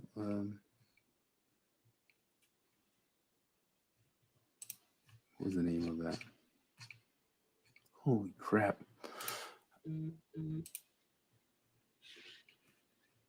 What are there? So did anybody see the new Indiana Jones? No. Yeah, so he was talking to the Monty Python one. I thought you were talking about freaking. Let me pull up what that movie was I was talking about. The Life of Brian, I think, is probably the funniest movie of all time. It's really fucking good. Like, I mean, because it's hard to measure that objectively, but like, I really wonder that if there's any other movie that has like more jokes per minute, like Life of Brian is relentlessly funny. Like, not 20 seconds don't go by when there isn't some kind of joke. If it's not a visual gag or something, it's just unbelievable how. Well, to do that well is very difficult because the spoof movies of the 2000s were like that. They were constant jokes, and I hate them. That's a different. Those aren't jokes though. Those are references. It's different. I was thinking of Tree of Life, the Terrence Malick film Tree of Life. If anybody watches that, the whole intro of that whole thing is like the temple video. Watch that movie and watch the temple video. So the nicest thing I've heard about Indiana Jones 5 is that it's better than Indiana Jones 4. And I'll be honest. Like, you saw it? No, that's just the best. Maple Lake Mountain said that, but honestly, I never saw 4. Like, I worked in the theater when it came out. I never had a desire to see it because Harrison Ford was too old then, and he's way too old now. And I remember liking the movies when I watched them as a kid, like once maybe. I agree with the RLM guys about Indiana Jones 4. We're like, the first half, pretty decent. And then I haven't seen it. That's why I'm trying to work up to it because I'm halfway through Temple of Doom now. But when's the last time you watched Raiders of the Lost Ark? I just watched them all last week. I think I've only what did you think of the plot? Like the plot of Raiders of the Lost Ark, if you really think about it. Well, I think I just noticed like there's a joke on the internet where people say like Raiders of the Lost Ark, like if you take Indiana Jones out of it, nothing changes. Like everything was going to happen. Sure, they needed him to find the Ark. They wouldn't have found the Ark without him. I guess so. I still liked it, but like if I stopped and thought about it, it's like, well, this isn't a very good. Well, it's like that's all like plot. You know, there's like this kind of weird thing where it's like because the whole point of it is that they wanted to make an homage to the adventure serials of the 50s, which were fucking shit. You know? So like if Indiana Jones is shit, well, it's like, well, you hit the nail on the head there, didn't you? You know. So think about the last quarter, maybe less of the movie. He chases them by riding a submarine for like across the whole Indian Ocean. And after he rides the submarine across the whole Indian Ocean, he corners them with a missile launcher. Says, "Hey, stop!" And they say, "No, nah." Okay. And then he ties them up, and then they kill themselves opening it. In the end, and I'd have to see it again. I think I've probably only seen those movies once. I do remember one part that was great in Indiana Jones 4. Is when Shia LaBeouf they're on this convoy. There's always a convoy chase. And this one it was CGI heavy, which was kind of lame, but Shia LaBeouf falls off the convoy and gets left behind and then tries to figure out a way to get back to him. So he climbs up into a tree and starts swinging in vines with monkeys and somehow catches up. Bad. He somehow catches up with this convoy that's traveling like 40 miles an hour by invites. I've heard of that scene and I haven't seen it yet, and I'm excited to see it. Troy's first radar movie was Student Bodies. I don't even know that one. A bad airplane style parody of slasher movies. Oh, that sounds like it might be funny, but it's still bad. Airplane just had its like Airplane is anniversary. That's another. Airplane is another candidate for funniest movie ever. I saw that one high on laughing gas. I'm not even kidding. It was really weird. I had to get my wisdom teeth out, and it took forever. And then I had to get a root canal. The first time I watched Blazing Saddles, which is insane to me. They had that just playing in the dentist's office. Yeah. And it's funny because then on the next time I'm getting my wisdom teeth out and I'm waiting for the movie and it's airplanes. And I was like, oh, awesome. Also unedited, which like it opens up on that X-ray scene where it actually shows tits. And so I'm sitting in the dentist's office watching tits, and I'm like, "Oh shit! Is anybody?" Wow, that's Yeah, it was crazy. crazy. I remember Kevin and I used to watch Blazing Saddles all the time. It was kind of one of our things to go to. We used to watch Train Spotting all the time too. I don't know why that one was so huge. We used to like to try to copy the way they talked in Train Spotting. But also at that age, if I came across any sort of R-rated movie, I only had like 5 of them. So if I had 5 of them, I'd rewatch them again and again because I had to keep them hidden. I had Bram Stoker's Dracula hidden in my vent in my room. Like, why am I hiding Bram Stoker's Dracula? I had to hide it from my Oh, parents. dude, that was M-rated games for me. I hid them in my guitar case. No, 'Cause my I- parents wouldn't even thought of that yet because I mean, I guess there was some nudity in that Bram Stoker's Dracula, but nothing that great. But still pretty bad seeing the Keanu Reeves accent in that one. But Yeah, like my parents were both like, because I mean they were Mormons, but they also like understood art. You know. yeah, So, mine like, didn't. No. yeah, mine didn't either. My mom read all of my rock and roll albums, their lyrics, to see if I was allowed to have them. And I sometimes like try to wonder, like, was she sitting there thinking, reading all the different lyrics of the stuff? And This Love Gun one is all right. You can listen to that. I don't see any swear words in it. What's a gun? It shoots love. What's wrong with that? It sounds wholesome. No, that was my mom. My dad kind of understood art. My mom definitely didn't, because I remember my mom would walk in. We didn't have cable, so every Sunday my dad would be in his room watching.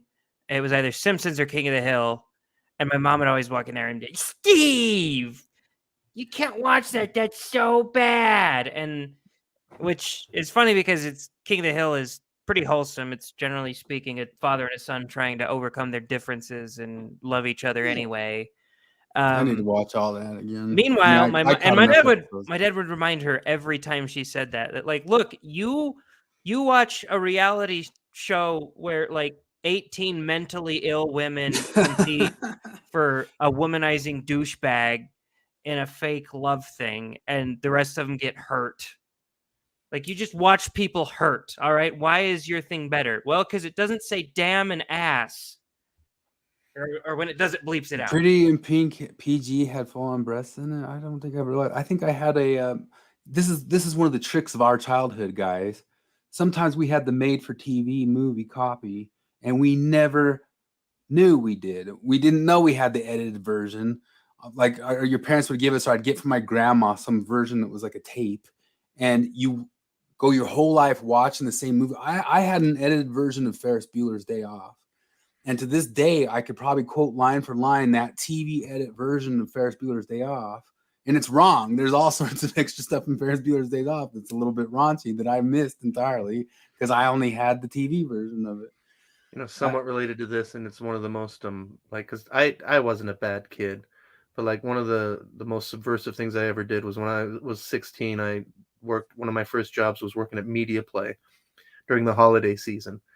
And a bunch of times these grandmas would come in with shopping lists, and you know, they'd like, "Can you help me find these records?" And it was like Tupac and Ghostface Killah and Marilyn Manson, and like, so I'd take them to them, and they'd like, and, you know, I'd point at them, and they'd see the covers. They're like, "Oh, what is this?" And then they see the parental advisory thing, and they're like, "Oh, what's that mean?" I'm like, "Well, it means it's got lyrics that don't." Like, "Oh no, I don't want that. What else are kids into?" And so I would give them They Might Be Giants records. like at the time I thought I was being clever, but like now I feel bad because I threw all of those grandmas under the bus by doing that. But one time I saw an evangelist minister smash an Ozzy Osbourne album, but I look at the broken pieces. It's actually Christian Ministries album in the Ozzy jacket. Oh, he kept it. He put it in his little. You remember the giant books you'd drive around with in your cars of CDs? Yeah. Yeah. My parents are literally Hank and Peggy from King of the Hill. My grandpa and his friends were literally those guys. I don't know which one I'd call him. My grandpa was kind of more of he was a Dale who without without the Indian neighbor. Well, for all I know, who knows? Maybe he was getting cucked. But that's what I'm saying is like I had a copy of Pretty in Pink in my house. There was no boobs in it, but that's because I had a stupid TV version of it. Is what was going on. Oh man, we had it. My brother. So my wife, her brother, and his wife wanted to watch a movie one night. They're asking me for good movies, and I was like, "Well, Idiocracy, if you're willing to watch a rated R movie." And I told them the story of it, and they're like, "Well, we don't want to watch a rated R movie, but we'll watch it on VidAngel." And I was like, "Fuck." Okay. Have you guys had the experience? I've had this experience several times that I have gotten blind to certain R-rated aspects of movies and shows, and you go recommending them to your parents or something like that, and you completely forgot of a part or a thing or something. You're like, yeah, it'll be great. Oh, it'll be great. This will be hilarious. You guys will love it. It actually happened to me with what's Larry David's show on HBO? Curb Your Enthusiasm. Curb Your Enthusiasm. I'm like, yeah. It's funny stuff. It's like Seinfeld. It's like continuation Seinfeld. Like the first episode and the second episode is the one where Bob Odenkirk is in it and he plays a porn star and he just talks about like the way he likes to jizz on the women and all that sort of stuff. And I'm like, oh, like why didn't I not know this right here? But that happens all the time. Like, yeah, my parents, yeah, you can watch that. It's fine, it's good. And then I'm suddenly I get the critical consciousness when I'm sitting in front of them, like watching them watch a thing that I completely missed the dirty and nasty parts of and the swear words now because I barely register them anymore. And now I hear them, I'm sitting in front of them, and all of a sudden I get fully aware. Like, see, with my dad, TV's okay. It's just rated R, so TV's fair game. So like he watched The Walking Dead. And I'm like, if that were a movie, it'd be rated R. I never say that to him because I don't want to talk him out of things that he likes, but that is a shitty series, though. I started that with the song, the Broken Social Sing song "Lovers Spit," because like it's like this big, beautiful kind of swimmy thing. And it's like really nice, and I played it for somebody, and then like they were actually listening to the lyrics, and it's all about blowjobs and stuff. And like I just hadn't paid attention to it before, and I was like, oh shit. Well, this is one of the things I thought about for kids because like Pee Wee Herman stuff has all sorts of innuendo in it, not the daytime television show, but the movies and stuff. And I saw the full innuendo when I was a kid and did not register the innuendo at all. And I saw it when I was an adult, and it was kind of funny to like kind of see a situation that you realized, wait a minute, I did see the full context of the kid, I just didn't get it. What's it matter if there's innuendo in something if you're not getting it at all as a kid, My wife usually says they wouldn't like that one right after I recommend a weird movie to my friend. Glenn Ross recommend parents and completely forgot every word is a swear. Oh gosh. Oh yeah. No, because you're thinking like, oh, it's a whole bunch of super fine actors and they're talking about business. What could go wrong? Like, oh yeah. The worst part about VidAngel is that you can like select exactly how strict you want it to be. So the more Mormons you have in the room, the more they're going to be like, well, I'm super righteous, so let's make it really strict. And so we watched Idiocracy, and it got rid of like all the best parts. Like he didn't understand. Like he just walks into Dax Shepard's apartment because it had to block the part where he said, "Go away, Peyton." What did they call butt fuckers in that? They actually didn't edit that. They just forgot it. That was the funniest part. It was they missed butt fuckers, and then they changed the name in the future. Fuddruckers is just called butt fuckers. And the other thing they missed was buy Camel cigarettes or fuck you. I need to see that again. I watched it once when it came out, and I haven't seen it since. It probably all those more than holds up. Movies like are that extra. I remember it being like funny. I felt like it wasn't as good as what's the other one he did, the Office Space. Office Space is great. Extract is really good too. Extract's pretty good. I haven't seen Extract. That one's good. It's read about Magic Oil Salesman. No, it's Jason Bateman. He runs a factory that makes like flavor extract. Mm. Yeah, But it's kind of more What just a setup. about getting cheated on hard is what it's about. Mm. City of Lost Children. Are you talking about? I love that movie. You're talking about That was one of my the favorite one movies. in Brazil? No, Ciudad de that's Dios? City of No. God. City of Lost Children was a Jean-Pierre Jeunet movie from the 90s. It's got Ron Perlman and speaking French. And when we were missionaries, we got wicked at a point. And there was one elder from New Jersey, and his Blockbuster membership was good in California. And so we went to I was going to say the DI, it's not the DI, but we went to a thrift store, and for $5 we found a TV and a VCR, and we would rent movies, and like they would rent the just dumbest shit. And like I was like, guys, let's watch a good movie. And I was like, let's watch City of Lost Children. I love this movie. It's so good. It's so fascinating. Like they were mad at me. They were so mad at me for making Like them they watch wanted that to watch movie. a dumb thing? They because I remember they watched Shooter. Oh. It's just about That one's all right. That's Clint Eastwood, isn't it? No, mix up the movies. I mix up every single movie. No, like they liked the Bruckheimer shit. Like that was their thing, was the Bruckheimer stuff. And I was like, guys, this stuff is just cliched and terrible and awful. And yeah, so I talked him into watching City of Lost Children. That's the last time I got to pick a movie. They were my companion was all we had mad. to do in Brazil. It's great because they just sell like bootleg burned DVDs in any market. Like you just go to the random supermercado and they sell them there. And oh yeah, so we watched Hot Fuzz. oh yeah. Mark Wahlberg's Shooter. No, this has to be older, right?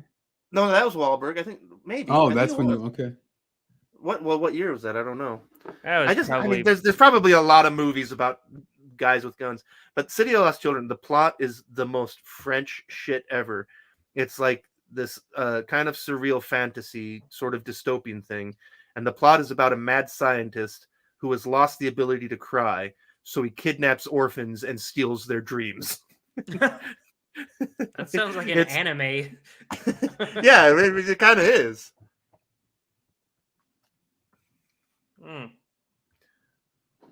That was the first time I ever saw Ron Perlman. I think like when I saw Ron Perlman in another movie speaking English, I was confused because I just assumed he was French. I just remember Ron Perlman from that 80s TV show of Beauty and the Beast. Remember that? I remember Ron Perlman from his amazing tweets. Oh, yeah. Oh, no, so it wasn't Shooter because that's 2007. Maybe, was it called Sniper? 2007 is... Sniper film series.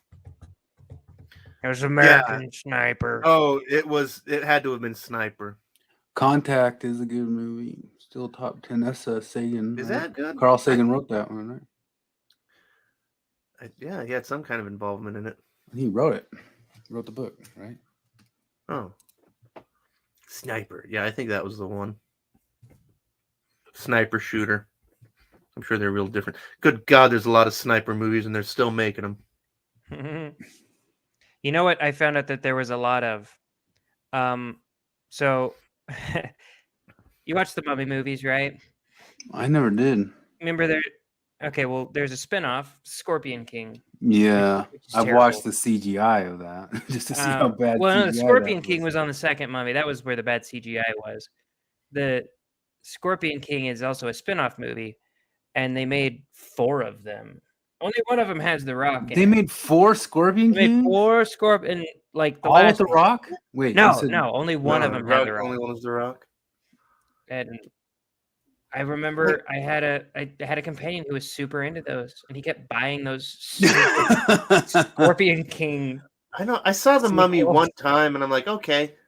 I never saw it. I didn't even know about that. Yeah, and I didn't. I watched it on my mission. I had a companion that would never leave the house. Oh man, you have that guy too?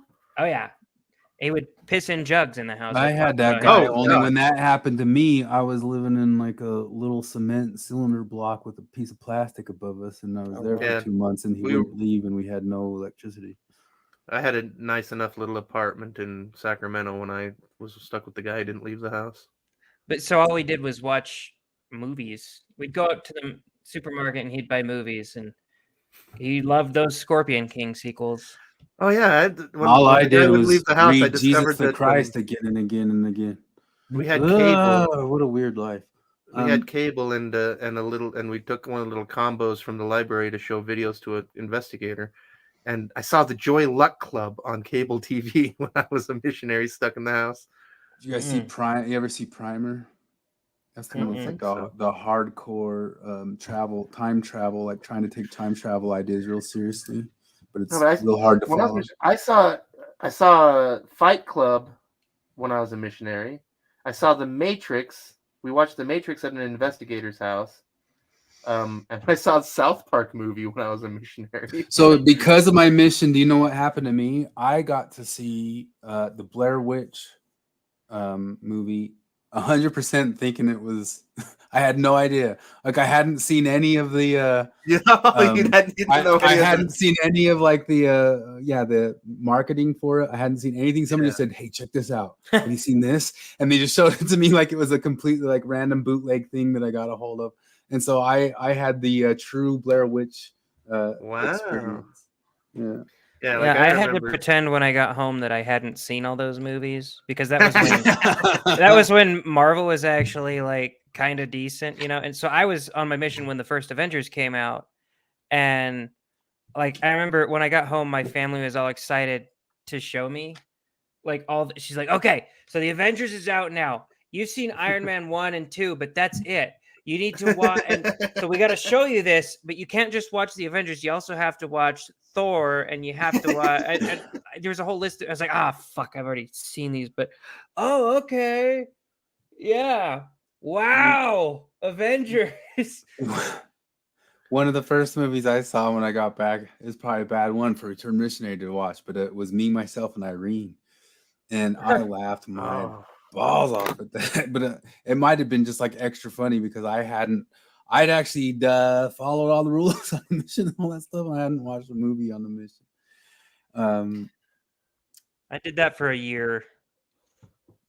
It wasn't on my mission, but I had the weird experience when The Sixth Sense came out. Oh, I had that experience too. I had no idea. Like, I had no idea what I was getting into watching that. Because for me, the thing was that so for me, I had a friend because it was like right after my mission that happened. My friend was managing a theater somewhere. And he's like, "Hey, you want to see Sixth Sense for free? Come on down right now." And so I get there and we get to the theater, and you know there was traffic and I was a little bit late. And I go into the theater just as like it fades out of black and into a scene, and I watch this whole movie. And then at the end, there's that reveal, and the audience gasp, and I'm like, "What? What the hell is that?" And it's because I had missed the opening scene. So like I had the reverse of a spoiler. So years later, I'm with a bunch of people who are like, "Hey, let's watch The Sixth Sense again." I'm like, "That movie was stupid. The ending made no sense." They're like, "What are you doing?"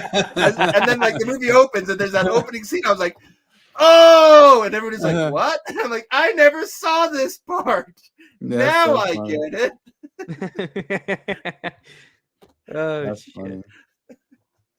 Yeah, I got to see that one pretty blind from any word of mouth or buzz too myself. You want to know what else happened to me? When Gladiator came out, that one was so in Mexico at the time frame. I mean, I was in pretty rough areas, you know, and so I actually saw some posters for that, and it was weird to see posters. I thought you were going to say you saw gladiatorial combat happening. I saw Gladiator, yeah, but I saw posters for that, right? And I didn't see posters for other movies. Like I never saw like a Star Wars. Star Wars came out. I never saw a Star Wars poster. I saw Gladiator posters. I didn't know who Russell Crowe was. I thought it was a Mexican movie. I 100% thought it was just some shitty Mexican movie that was out there. And then when I saw it, I'm like, "What? The shitty Mexican movie's getting popular here, just like Ricky Martin is? This is crazy." And because like when I got back from my mission, I left on my mission and there was no Shakira and no Ricky Martin and none of that stuff. And I came back and it's like Mexico invaded the world while I was in Mexico. And there was some weird stuff. Like I left on the mission and there was no cell phones, and I came back and cell phones. And so like there's some weird time warps in my head. Like for me, like when I left, the internet was still basically a novelty, and that some people had.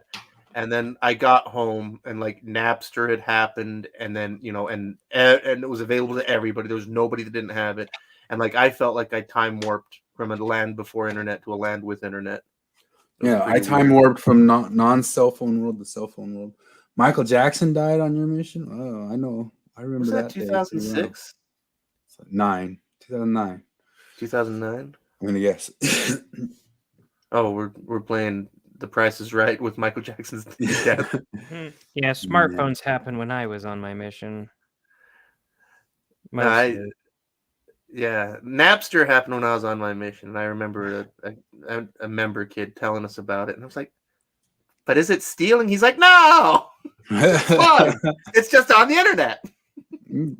Everything's free now, man. Yeah. I remember that family in particular because like it still sticks out to me because like they bought every laser disc that was ever put out. Oh yeah, laser discs. My girlfriend and I just wondered, her whole family got into laser discs. Like, this is the future. We got to have all these, man. It's like, yeah, now it's the most useless format. Well, you got to keep stuff like that better than nowadays. It's all online, so they can edit it right under your nose for you. Yeah, that's the scary thing. Like, I regret spending as much money as I did on CDs. I mean, I get, obviously I didn't know better and I wanted to listen to music then. But like, because I was like, I'm going to create a great big CD collection. And I'm glad I didn't succeed nearly as much as I'd hoped. That is like, in my visions, I would have had thousands of them. And instead, I only had hundreds. And boy, am I glad I didn't have thousands of CDs. Because just that, it's all on the internet now. Although there's a few things, like every once in a while, I think about like some little album I had and I try to look it up and it's just not anywhere. Like, let's see if it's there now. I remember back in those days, man, I used to buy albums by how cool the cover art was. Oh, that never happened. I used to buy albums based off one single, and that was a terrible idea. That was a bad idea. That was one thing where I felt like what's the word? I felt like a prophet because I remember driving around one day listening to X96 and they played like I think it was Spiderwebs by No Doubt, and I remember thinking like, this sounds kind of new. Like this is unlike other things. And then like I remember the other one. There was a couple of songs they played on X96. I'm like, huh. And I went and bought the album, and I went home and I listened to it, and I remember thinking like, huh, this is okay stuff. And like I said, like it feels kind of new. It's a little bit fresh. And I remember that song "Don't Speak," and I remember I honestly had this thought the first time I heard about it. I'm like, huh. Like, I think this song would be a hit. Like, this is sugary stuff. I think that this would be really popular. 6 months later, you could not escape that damn song.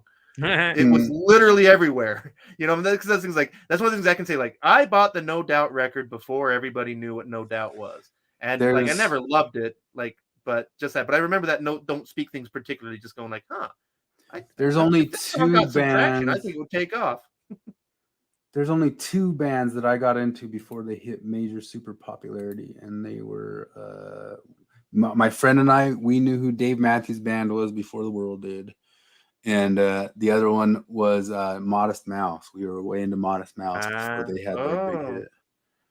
Well, because Modest Mouse was they toured relentlessly for 10 years before they got any kind of traction. They were a band that came through town like 6 times a year. I never saw them though until they got huge. They had a free show in Boise a couple of years ago. I should have gone to. Yeah, I saw them.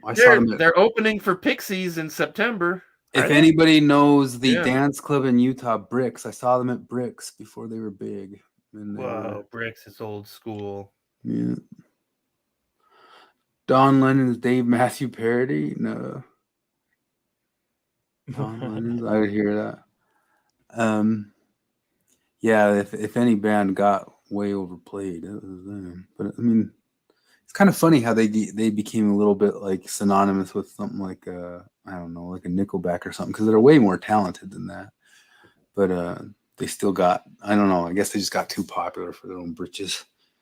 Here's a song that got away from everybody. I don't understand. Anytime at work somebody mentions the sound of silence, somebody always goes, "Oh my God, have you heard the Disturbed version of that? It's so much better." No, it's not. And like, what the fuck are you talking about? The first time I heard it, like and like I didn't like it just came on. Like I think I turned the radio on or something that was there. I honestly thought it was a joke. I honestly thought it was a parody. Carden Flip seems he would really like Nickelback. Wow, man, you're just knocking them out of the park there. He finished that burrito and he's like, I gotta go dunk on Flip. I guess so, but That's it's the like, call Flip and Nickelback. like Cotton, that one is that one could not be worse of a guess. If there was anybody who was more of a hipster who knows random, weird, strange music in this world, it's Flip. What the hell's wrong with Nickelback, huh? The burrito was good. Oh man, we were just gonna wrap up, but now it's gonna turn to oh, now I gotta do Carden fights. back to a boxing match. So I think Nickelback got more hate than they deserve. I think they deserved I- hate. They're not good. But I think the band that deserved the Nickelback hate is Imagine Dragons. Yes.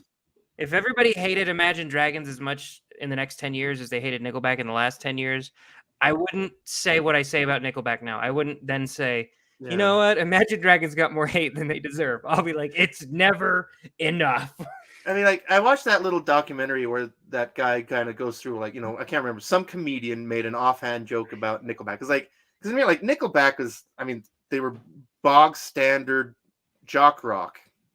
Like, they don't, like, I mean, if you're just listening to them objectively, they don't really stick out from a whole bunch of other mediocre bands that.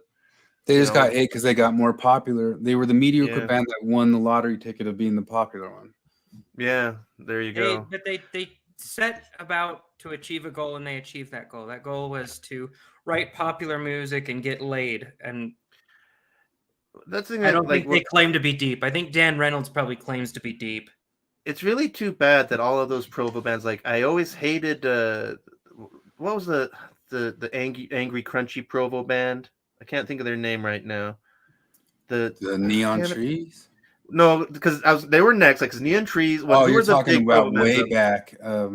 What are they called? They had that terrible song. The video had lightning.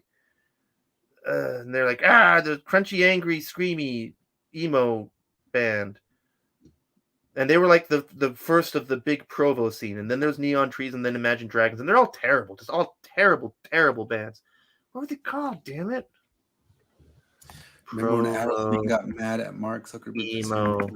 I don't remember that. What happens if I Google Provo Evo, man? Will I get 10 million things? Emo bands from Utah? What were they called? It's on the tip of my brain. Garden's calling out your credentials on random weird bands. I've got a doctorate in musicology, so you can.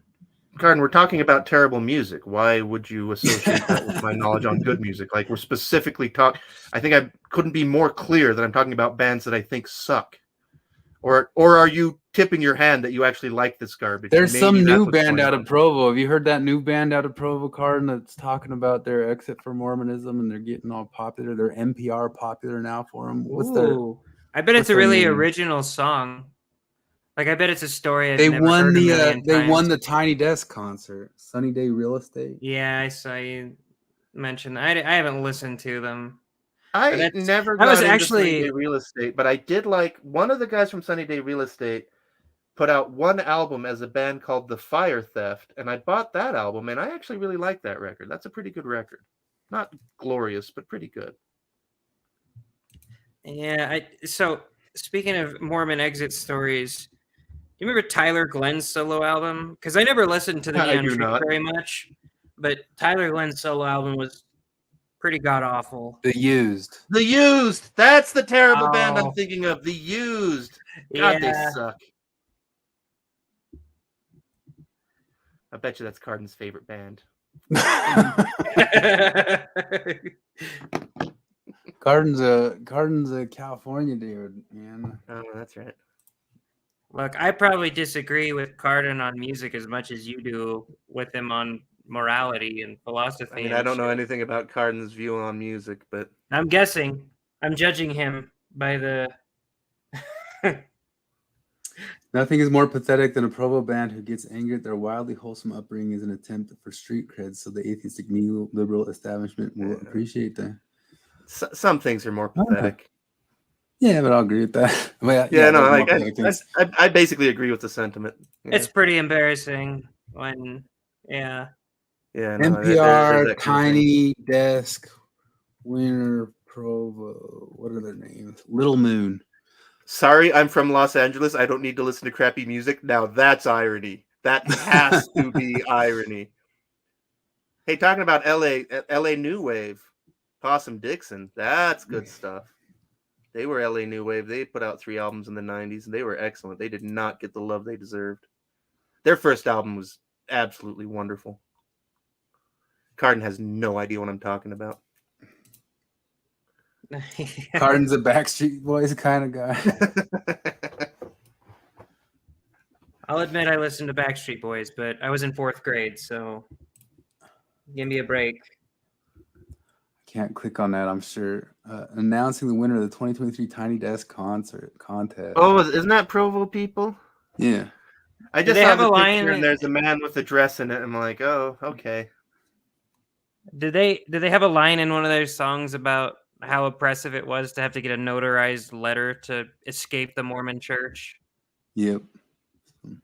LA New Wave is only for people from outside. Oh, like, you are objectively wrong. Here it Carden. is. Possum Dixon was more popular in LA than anywhere else.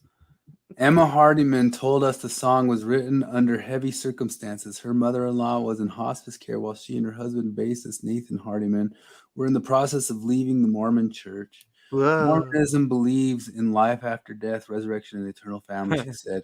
There is beauty and comfort in our former beliefs of certainty, light, and life. We honor and respect such teachings, but we also find deep beauty in uncertainty, darkness, chaos, and death. Perhaps it's all one and the same. That's some Sam Shelley shit right there. We also find Pardon, you meaning weren't here for our deep cuts at the beginning, man. We were listening to Samantha Shelley music. Oh yeah, there you go. That's. I bet good you don't stuff. even know Samantha Shelley music, do you? Yeah. You don't Do you even Samantha know? Shelley. Yes, Danielson family is awesome. Those guys are great. And it's weird because they're Christian, but you wouldn't guess it at all from listening to them. But they put out some great records. That song, Did I Step on Your Trumpet? They've got a video for it. The video is great. I dated Samantha Shelley. I believe that. Did you really? Yeah, Danielson family is like the most bizarre Did you thing. really, It's like these Carden? homeschooled Christians from somewhere back No. east. And they've got this kid who's like a mad genius, and he's prolific, and he's just cranks out music. Wait a minute. but Carden's really who weird she's always stuff. talking about when she's saying that she's the divorce queen. You ruined Samantha Shelley. After dating Flip's sister. I boned your mom. For a guy who talks his game, like this is some pretty sophomoric stuff, Carden. Hey, Carden, I bet you're gay. Talking about LA musicians, my little sister does live in LA. She lives in Koreatown. And like, God bless you if you dated her, because she is fucking spiky. So dumb. It's cracking me up, man. Carden, I actually believed you that you might have dated Samantha Shelley. You had me. No You had me way. on the edge right there. He's she was married and then divorced, and she's been in terrible relationships since then. We know that. No. Well. Yeah. So are we? We got more to do. Or we wrap it up? I don't have anything else to say. Yeah. So remember, today's lessons were, Carden, go back and listen to us talking about libidinal economy and essentialism versus social constructionism, and then getting into the black pill of Buddhism, whereas most of the atheist or ex-Mormon world gets into Buddhism acting like it's some little Tinkerbell and Buttercup stuff, and it's actually way more harsh.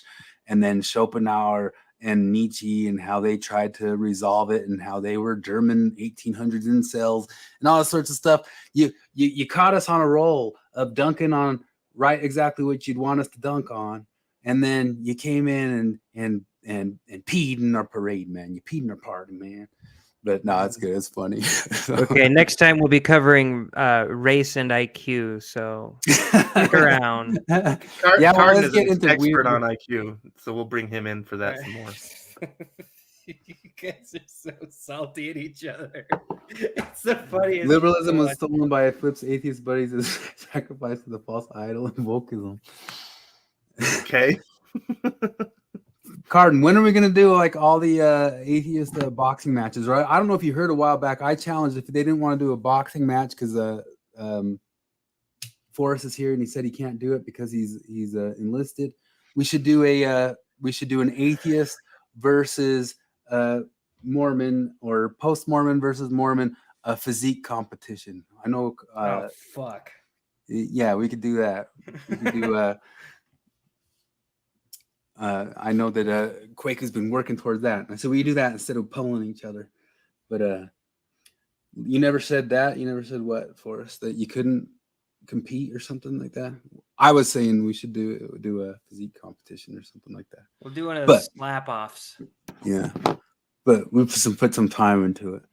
Anyway, we gotta, or we could just do some great big debate. We could do some sort of event, man. Come on, we can all pummel each other.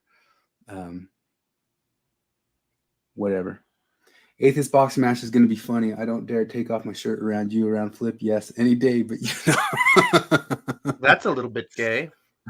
But we'd have some time, man. We could put some time into it. We could say it's in the future to see who can. You can't be from right innocent now box. to then. Who can fast long enough? Who can Unless you have an withstand, objective foundation abstain. of reality, what does it even mean to punch another guy in the face? Yeah, it'd be fun. It'd be funny. But anyway, well, how can you believe There are in no- objective rules of sport? Without a god, there are no rules. You can't even play soccer. Yeah, that's true. That's a good question, Christopher. Okay, you can't be an atheist in box. Yeah. It does. You got to dig deep. You got to ask. Logically inconsistent. You got to ask the Yeah. Lord for help, or pray to Samantha Shelley's. I mean, wasn't Universe. Joseph Smith famous for he liked wrestling? He liked wrestling. He was a stick pulling son of a gun. Yeah. All right, we're dwindling down. Okay. Thanks Calling for playing. Thanks for fighting, and I hope you're all black pilled and red pilled and into Nietzsche and Schopenhauer's weird manosphere stuff now. Hey Chris, what's your favorite Mexican music? Dude, straight up, it's gonna be do you want to hear me play La Chilanga Banda? We'll play it out. I don't have my Ya cholo chongo chilango, que chapa champa te chuta, no che candate da cuche, y chale con la charola, tan choncho como una chinche, más chueco que la payuca, con puta y cachiporra, te paso a andar de gorura, mejor me echo una chela, y chance enchufo una chava, ya mira, lo de chavirete, me sobra chupe pachanga. Si choco saco chipote, la chota no es borracha. Llegando a los que machucan, se va a morder su talacha. De noche caigo con gal, no más se dice la changa. Pachucos, pachucos, cholos y chundos, chimplas y malapachas, acá los chomper arriba, bailan tibiritábara, bailan tibiritábara, bailan tibiritábara. That's Café Tacuba. That's Café Tacuba. Café Tacuba. Yeah. The whole I had Carter 3 times about it, and he ghosted me, and then said I couldn't do it. Really? I don't know what he's about. He's talking what? about the boxing, the fight in the boxing. Oh, I thought that was all true. I thought I heard you say it one time to us. I can't remember though. Hmm. I'll go with pummeling. I'll go with fighting. I noticed that Cardin is mostly just talk. Well, it was Quake who was challenging. Yeah, But I'm an old guy, man. I'm old. I can still do it. Forrest is an army guy. He says the military doesn't care if I box someone on my own time. Well. Really? Let's do this. Atheists aren't Oh constrained. by Lord, religion. have mercy. Okay. Well, it's all on the table now. Again, let's something. We could do a talent contest. We could do a music, some sort of a song. Trivia? We could do a trivia contest. Poor Forrest couldn't even reach me. I am not as good at trivia as everybody thinks. Like Trivial Pursuit and stuff, because so much of it is a lot of pop culture stuff that I don't know anything about, and I'm way into more esoteric, nerdy stuff than that. I would feel bad you would have to resort to ankle biting. You love to shower and chat with my bro. Oh, what's this?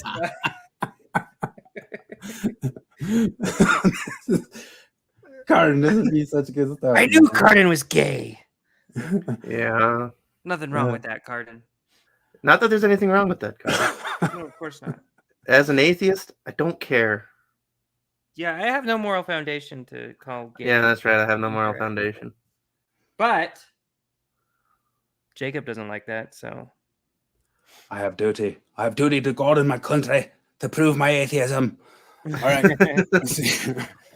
All right. I'm gonna call it. I gotta walk Charlie the pup. Thanks for hanging out. Charlie dog.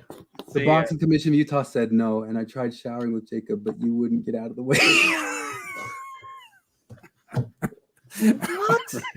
I don't know, but I was cracking me up. No, you. Ha! All right. Yeah. I'm rubbing your clip. You poopy buttholes. Okay, see ya. Bunch of poopy buttholes.